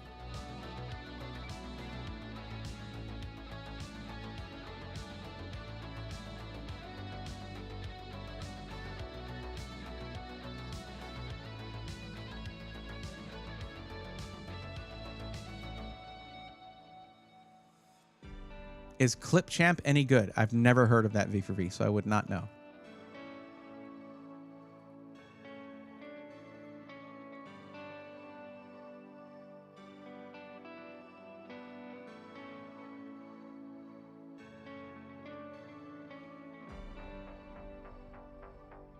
I use the Ethernet cable, but I have the antenna connected. And are the antenna, is it just the sticks that go into the motherboard, or is it the wire with the sort of movable antenna? If it's that second one, I don't know for sure that Bluetooth uses that antenna, and maybe it's a placebo effect, but I've noticed better Bluetooth connectivity when I have that in a good place. To make sure that's well placed. But I haven't heard anything about issues with like that with Bluetooth. I generally connect my speakers with wires rather than any kind of Bluetooth speakers because of latency. Like you'll get a little lag in your audio from like games and stuff, and that bothers me. Okay, so far we have a massive upgrade from the 7700X to the 9950X 3D. A little reminder, if there's some of you out there who are like, why the 9950X 3D? If there's video editing involved, you could just go with the 9950X, and then you won't get you won't get core parking. Unfortunately, the non-X3D 9950X still does core parking because apparently one CCD is higher performance cores than the other, and they still want your games to go through one CCD. So yeah, it's actually a straight up weakness of the chiplet architecture of AMD CPUs. Clipchamp is a Microsoft product. Cool. I still don't know anything about it. I just use Adobe. Okay, so let's just take a look at what is... Wait, we didn't change the location. Hold on.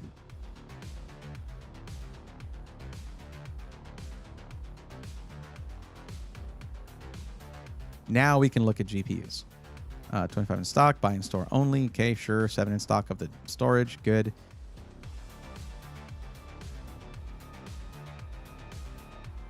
So let's consider, if they've got it, let's consider going with an NVIDIA GPU. And the highest end, no, never mind. They got rid of my selection here. Okay. Yeah, first off, you don't need to go 5090 for CapCut. And secondly, it's the entire budget to go with the 5090 pretty much. So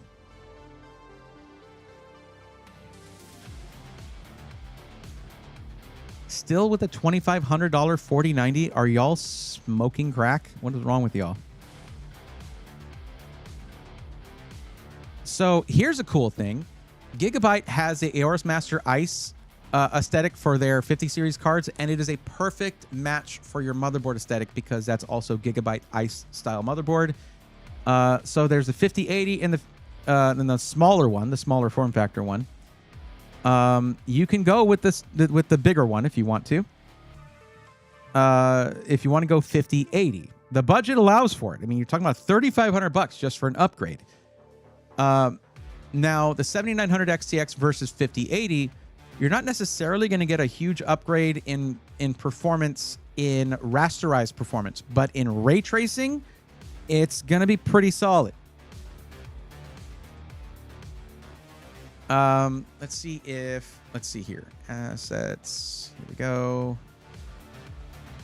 I don't like the new GPU comparison chart, but whatever. What were you doing this? What resolution are you doing this in? 1440p. So there's a 7900 XTX, and the 5080 in just straight up rasterization performance is not a huge upgrade. This is what I'm talking about when I say the 7900 XTX is still a banger. But if you add ray tracing into this, it's going to be up here about where the 4090 is. And the 4090 is going to move up and the 5090 moves up. It's just going to be a big bump, at least in the rankings. It actually drops in FPS, but this is going to drop more.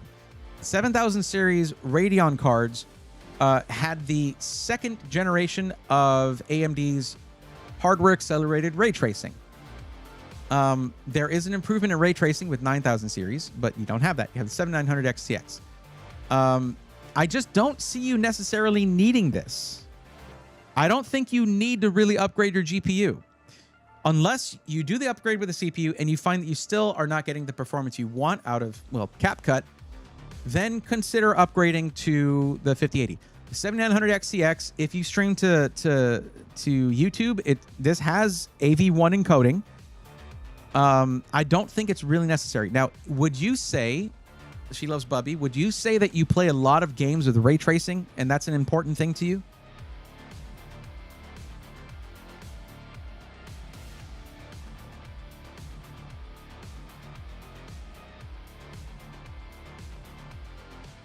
I use Clipchamp to edit YouTube shorts sometimes. It's really basic editing. Ah, got it.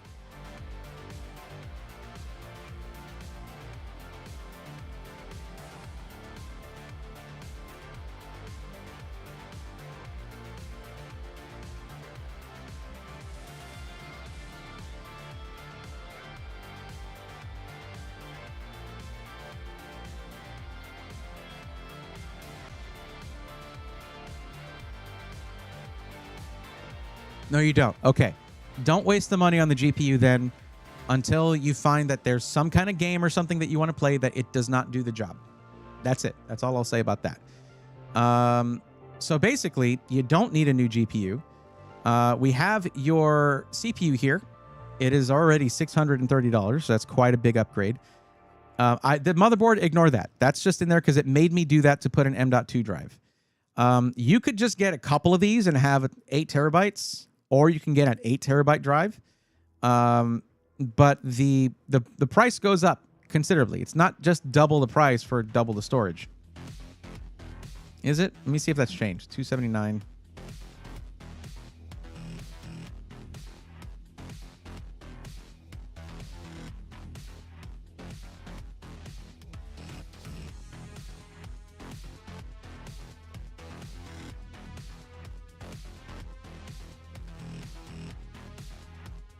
Yeah, it's more than double to get an 8 terabyte drive. That's a crazy amount of storage right there.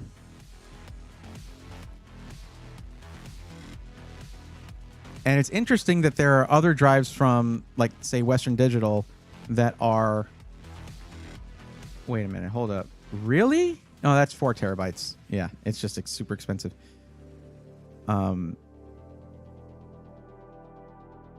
SN850p or SN850X? What are your speeds? What's your story? Okay, good. 4,800 terabytes written versus 6,000 terabytes written. Man.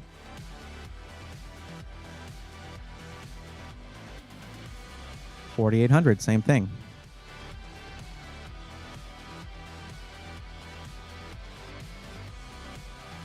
Oh, I'm zoomed in. How long have I been zoomed in? Damn it.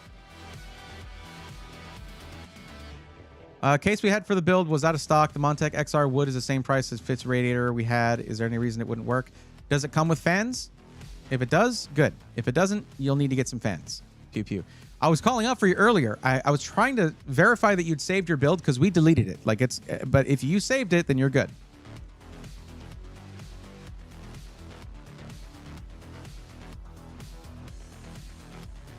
It's a 9800X3D. I'm sorry. It is a 9950X3D.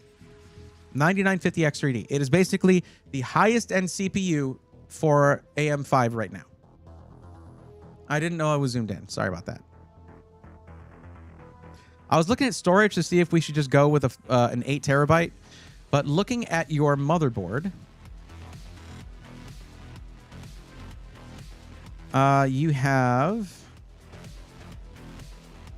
4 M.2 slots. You don't really need to go with an 8 terabyte. You can just get one 4 terabyte now, another one later, whatever you want to do.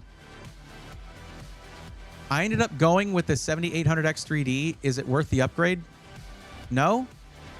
I mean, you're not really getting much out of that because it's actually going to perform a little bit less well in video editing. And you don't game at 1080p, where it really makes a difference. So you've already bought this stuff? I thought we were doing the upgrade now. I got the build. Case comes with the fans. Thanks again. No problem. Yeah, I thought we were doing the upgrade now.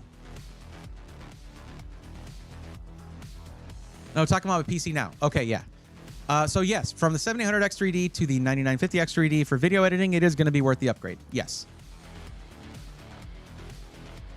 It's you're going from 8 cores to 16 cores.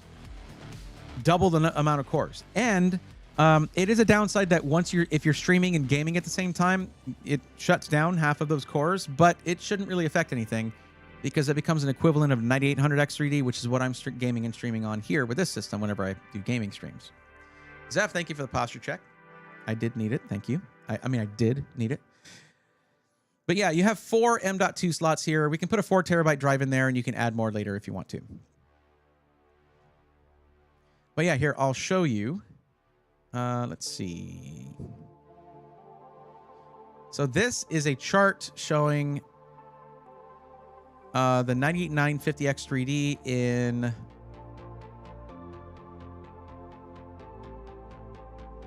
So this is... Yeah, okay. So... Yeah, the 7800X 3D isn't even charted here. The 9950X 3D is right up there with the Core Ultra 9 285K, which is the king of Premiere Pro video editing right now. If we look at DaVinci Resolve, which is, I don't know if that's closer to CapCut. I have no idea what CapCut runs on. 9950X 3D is actually top of the heap. So, what's up, G-Code? How's it going?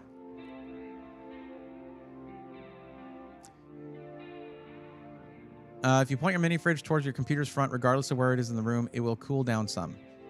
Yeah, but I mean, not a lot.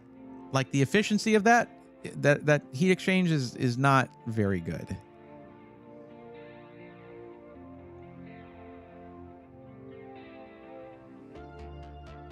Okay. Plus, another thing is you don't ever want your temperatures inside your PC to be sub-ambient temperature for an extended amount of time because you can get condensation that way. Sub-ambient means it's colder than the air around it, which would then cause the any water in the air to then condensate on that, like on a cold drink. I don't think you're going to achieve that by just opening a mini fridge towards your PC, though. What else? I think that's it. I mean, really, you don't need a GPU upgrade. We got you a banger GPU. Just adding storage and a big old upgrade to the CPU. The 360 millimeter AIO is already fine for this. What's up, Kenneth? How's it going? I like that. Let's go. Nice. Yeah, it's very good. It's one of those things where if you have to get to the point where you're noticing it's not performing as well as you want. That's when you upgrade something like a GPU. Not just because you can, you know. So yeah. Let me just give you a couple of links to these things, I suppose. If I get rid of this, it might get rid of the... Just don't buy this motherboard, I guess. You don't need it. Oh, you already have one. But if I delete this, is it going to delete the storage? It's not. Okay, good. There you go.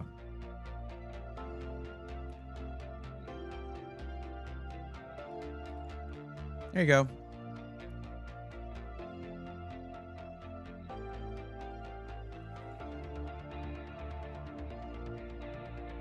Now, you need to either add that to cart or save it to your Micro Center account.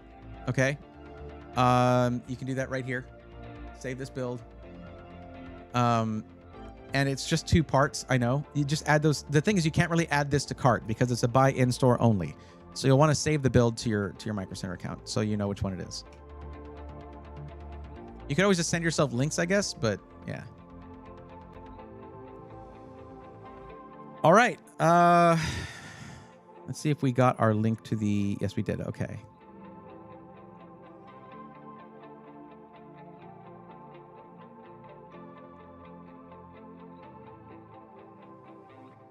We got... I imagine for those of you who don't think too much about the fact that I'm streaming on Twitch, or those of you on Twitch who don't think too much I'm streaming on YouTube, you won't see how many people are in here in case that if you're ever wondering, like, how many people watch Braythorn. We're at about 64 people total right now, which is cool. Thank you guys for hanging out. I'm glad that you find entertainment in this, and I hope that maybe it helps learn you something too. Hey Bray, if you get a second, could you tell me if this would be 647 now playing Logitech G? If this would be what? Good for streaming and gaming. I don't like Yeti microphones. No, I don't like Yeti microphones. Braxton, if you got a budget, I can tell you a decent microphone. What was with the what was with? How did that happen? What did you do?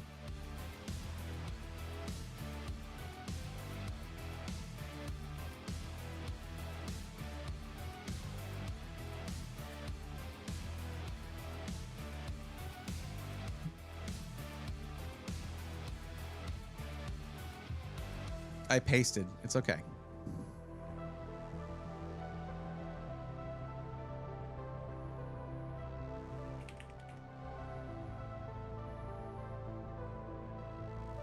If your budget's around 50 bucks or so, just get the Fifine AM8. That's the microphone y'all saw me using whenever I wasn't using this one. It's a fantastic dynamic microphone so that you're not getting a bunch of room noise. And you can also get it in conjunction. You can also get it bundled with a mic arm as well for like $68. But it's about 60 bucks by itself. So might as well get it with the mic arm as well. It does USB Type-C connection to your PC, direct connection. There is a headphone jack coming out of it, which is really nice, so you can monitor your microphone. I don't like to do this without hearing my voice because I need to know if I'm sounding funny or whatever. But also, if you upgrade your setup later on with an audio interface, it has XLR as well. By the way, guys, if you do get an audio interface, and I don't want to lose anyone on this, just hear me out. If you do have an audio interface that features phantom power, and you have a dynamic microphone like this one, not a condenser, so like the AM8, do not run phantom power. You will fry your microphone eventually if you do that. It does not need phantom power. Usually it's large diameter or whatever kind of condenser microphones that require phantom power. Fifine Amplitank 3 is also good.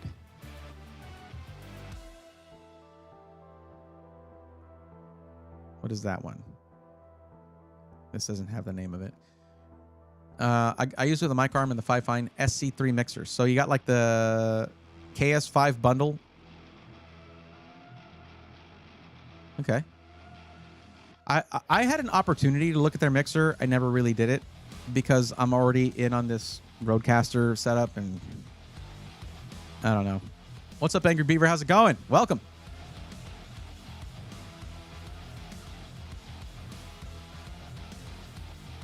Oh, Bergie, I missed that hydrate, but here you go.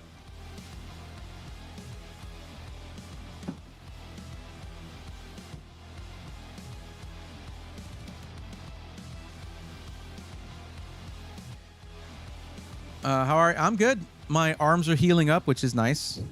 I can almost extend them all the way. I've just had to not lift anything heavy for a while to make sure I don't actually permanently hurt myself. I didn't buy it as a bundle like a dummy. Didn't know they had all the different stuff at the time. The mic reminds me of a pod mic from Rode in terms of looks. Okay.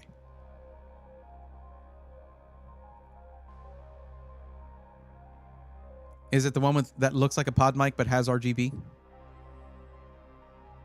Best part is fridge door does not affect the chill effect through everything in front of the mini fridge. Stick your hand in front of the fridge door at any distance in that room, feel the chill. V for V, the thing about that fridge, you're not supposed to have the door open because it's not supposed to continuously run the condenser. It's not supposed to continuously run. It's going to kill that fridge. It basically has a thermostat in it that will detect when it's at the proper temperature and shut off the condenser and keep things cold that way. You're going to kill that mini fridge. Try to keep the RGB to a minimum. Fair enough. Fair enough. Just giving you fair warning, V for V. That's all. Okay, so Rank Outsider. Are you still here?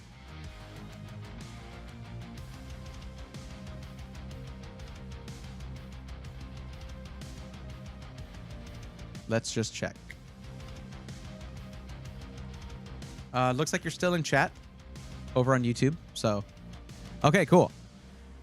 So tell me real quick, what is the actual max budget for your system? Like a hard number of a hard number, not like a range like what it asks for in the form. So between 1,000 and 1,500, is it 1,450, 1,300? What is the number?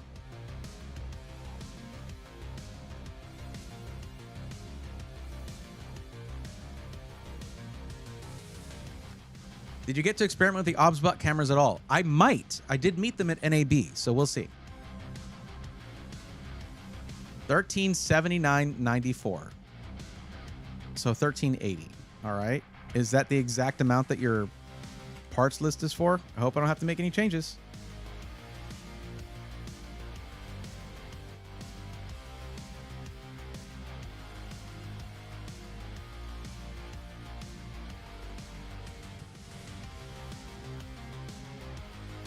All right. Let's look at what you're using it for. Gaming, content creation, video editing, coding, and game design. And you are in... Hold on. And you're in Vietnam. Is there a Vietnam option here? No. So what does that mean when you're in Vietnam and you need to order parts? How does that work for you?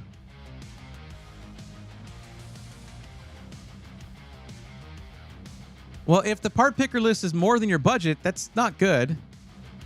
But yeah, I don't see where do you order from essentially? That's on the list here, PC part picker.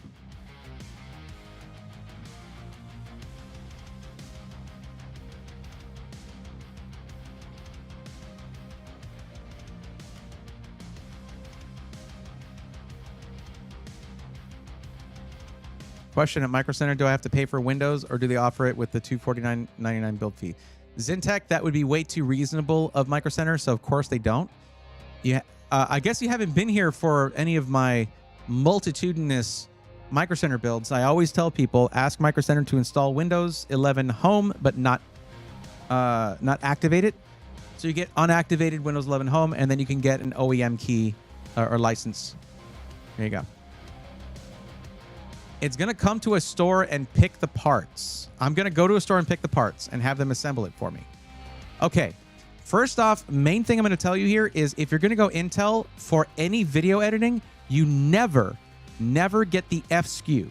Get that F out of there because that means you can't use QuickSync in things like Adobe Premiere Pro because there's no built-in graphics in the CPU. So it can't do that. You want to go with a non-F SKU. But I also don't really recommend 14th gen Intel because of the microcode issues that it had and potentially still has. Like, how are we going to know? It took a year and a half for them to admit anything. The U.S. military, they still have a base there for tactical and tech support. I don't know if Rank Outsider is going to have that available to them. No telling. I have no idea. 4070 Super. NV3 2 terabytes, 32 gigs DDR5. I guess I'll edit on my laptop then? No, I'm just saying that you can just get a slightly more expensive CPU here and you'll have QuickSync if you're using Adobe. Tell me about the video editing thing. What kind of video editing were we talking about and what software do you use? Indeed, Angry Beaver. Indeed.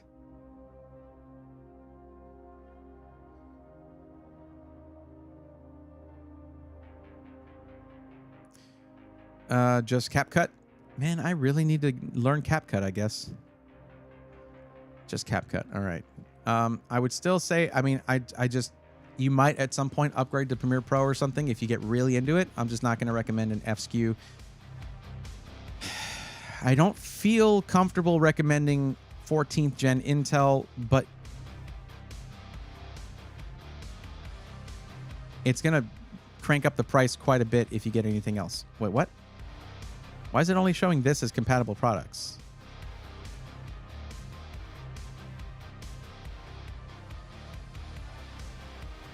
How is that Hold on.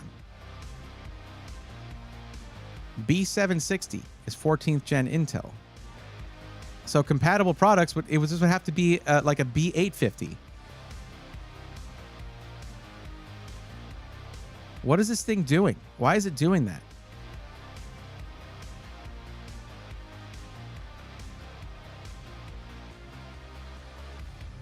Am I wrong on this? I could be. Wait, and just saying Z890. No, we're not trying to do Arrow Lake here. I mean, it's sending us a message, I think, that they want you to do Arrow Lake.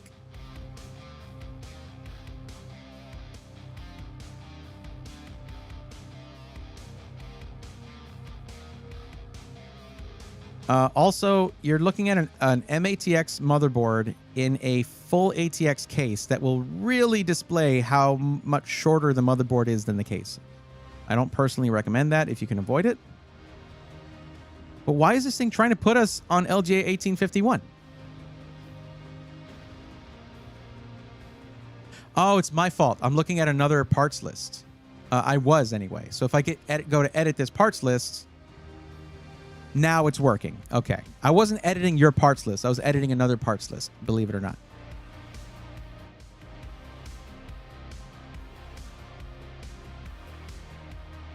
So this is 282. The thing is, I don't know what's going to be available wherever you go and buy this. This is going to be of limited help to you, but I'll do what I can.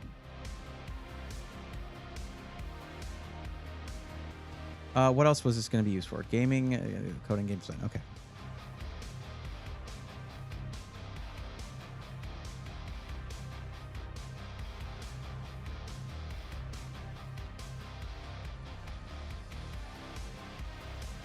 Question. Okay, I have Windows 11 retail on USB already. Right, but you're gonna need a license for it. Having it on USB just means you can install it, Zintech. You still have to put in a Windows license for it to be activated. CapCut is easy, but they paywall a lot of stuff. Okay. I'm gonna have the Zigmatech Pano M Nano case. Yeah. Okay, that's a different case. You're not making this easy for me, are you?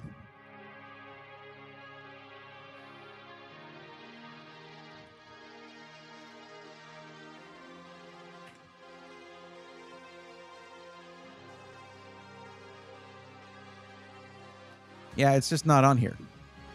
I have no idea what that looks like. Hold on.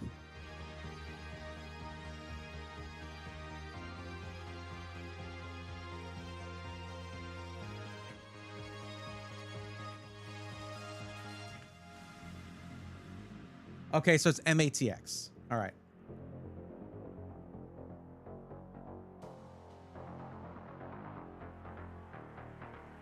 I don't know why it says Egypt, but it says Egypt. That's a pretty nice looking case, and it is tech specs. Here we go. Micro ATX, Mini ITX. All right, cool. You get a pass. There you go.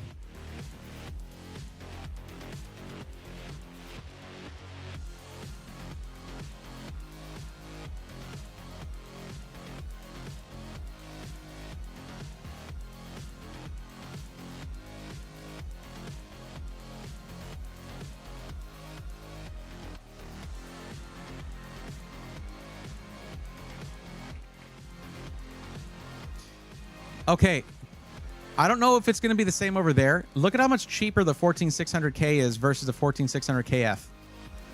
It is a more capable CPU with built-in Intel UHD graphics to work with things like if you upgrade to Adobe Premiere Pro at some point, it's going to massively benefit you there. And it's a lot cheaper, at least here in the US market. So I'm going to switch you to that. Anytime you're doing content creation, don't get a CPU that's going to hold you back arbitrarily. Does that fit? A 360? Hold on. Let's. I have it right here. Let's see.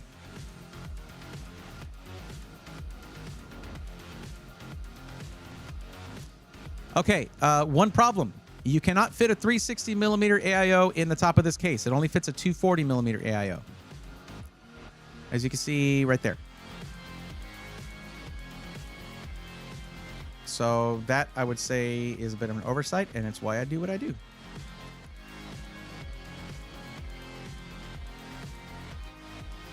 Again, I don't know what's available to you. His budget was bunked behind with, I wouldn't have bother with this build.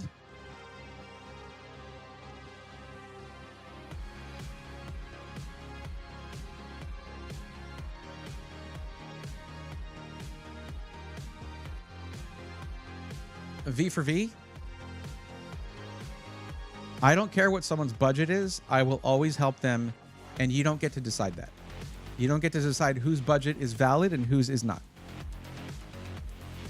Don't ever do that. Don't ever make someone feel bad about their budget, because whatever your budget is your budget. If I'm misreading what you're saying, there's not a lot to misread about I wouldn't have bothered with this build. But if you ever say that about another viewer again, you will no longer be a viewer here. Do you read me? Is it clear? Is that understandable to you? Do you understand what I'm saying? You never say that about another viewer's budget.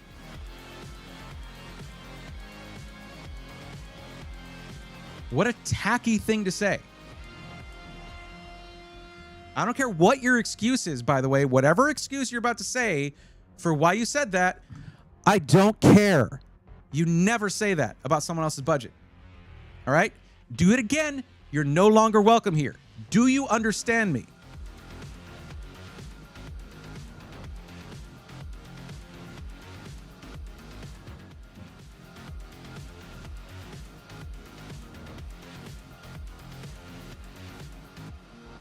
That is your only warning.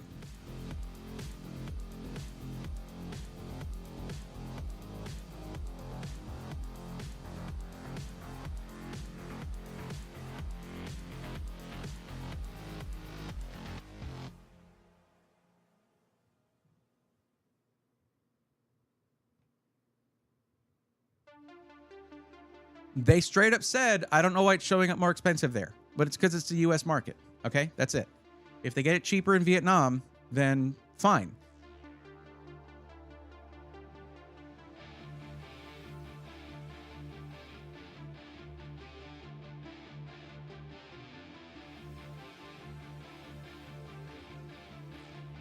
Now, again, I don't know what kind of AIO you'll have available to you, but I'm going to go ahead and go with Arctic Liquid Freezer 3 240. I'm not sure about clearances, though. That's a thicker radiator.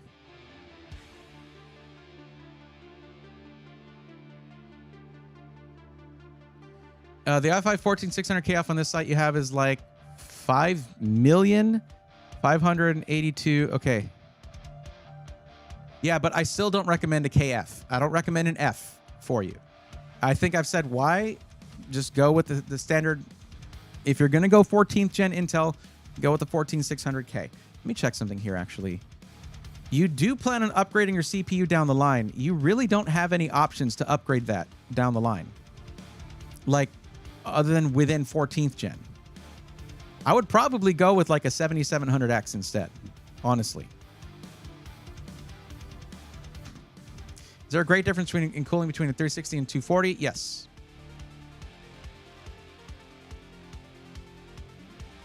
Well, I've been thinking. I wanted to verify that they wanted to upgrade their CPU down the line.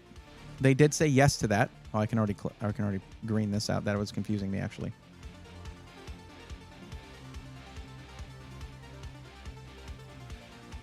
An F-SKU Intel CPU is not needed and would be better with the extra encoder with a 14600K or 14600. The thing is, I would rather put them on 7000 series Ryzen because they want upgradability for the CPU. And with Intel, you're just not going to get that. I would have went for AMD at the start, but power consumption is a little much for me. A Let's find out if it actually is. 1 second. So 14600K power draw.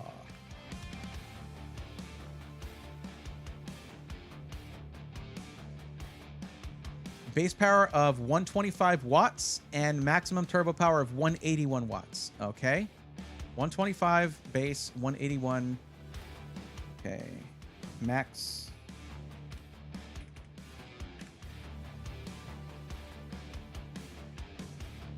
I see. 7700X can get higher than that. It can.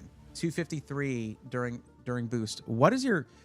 That's still not like getting the wrong GPU or something. It's not insane.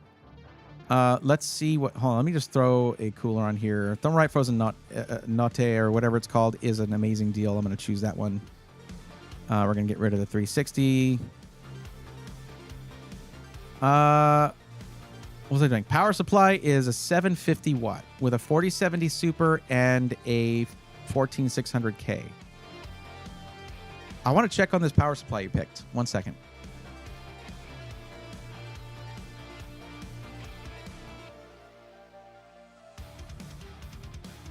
Thank you for apologizing, V for V. I appreciate that.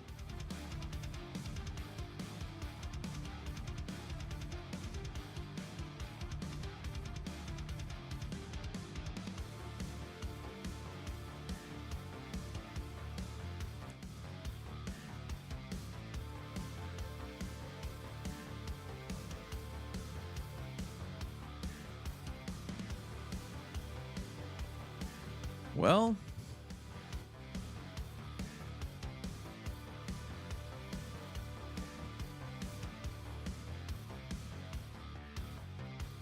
what you can actually do with the 7700X is run it in eco mode. There you go. I don't think Intel has that. And one of the main problems with 14th gen is that the power draw that they actually list, the K-SKU i5, most of the i7 and i9, but they tend to go above what they stated they would be drawing in their specs. So you don't have an eco mode option there. You have to like do it yourself. Whereas with the 7700X, you can actually put eco mode yourself. Let me just search that real quick.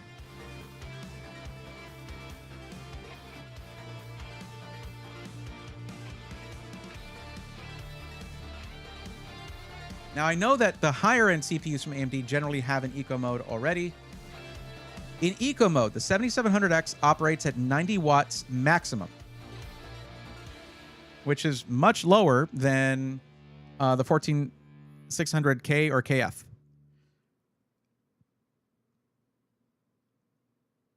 Right. No, I know. I just wanted to make sure that it wasn't... I've only really looked at it for the 7950X. I wanted to make sure it wasn't exclusive to their higher end ones, but I figured it wasn't.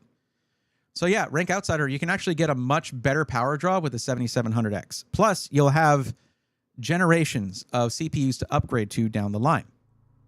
But we got to make sure that it's going to be similar. I don't know what the budget's what it's going to cost you over there. I was going to check this. Hold on. Antec Neo Eco Gold 750. Let's see.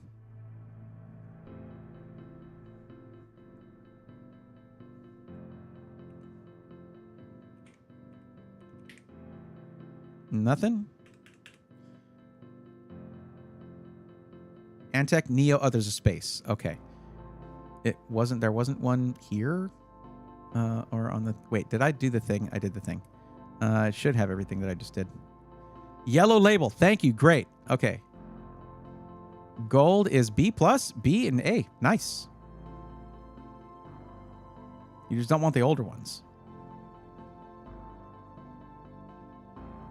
Not bad. Not bad at all. Good choice. Well done. I might go to an 850 watt, but that has to be within budget, though. Just for future upgradability. Let's see.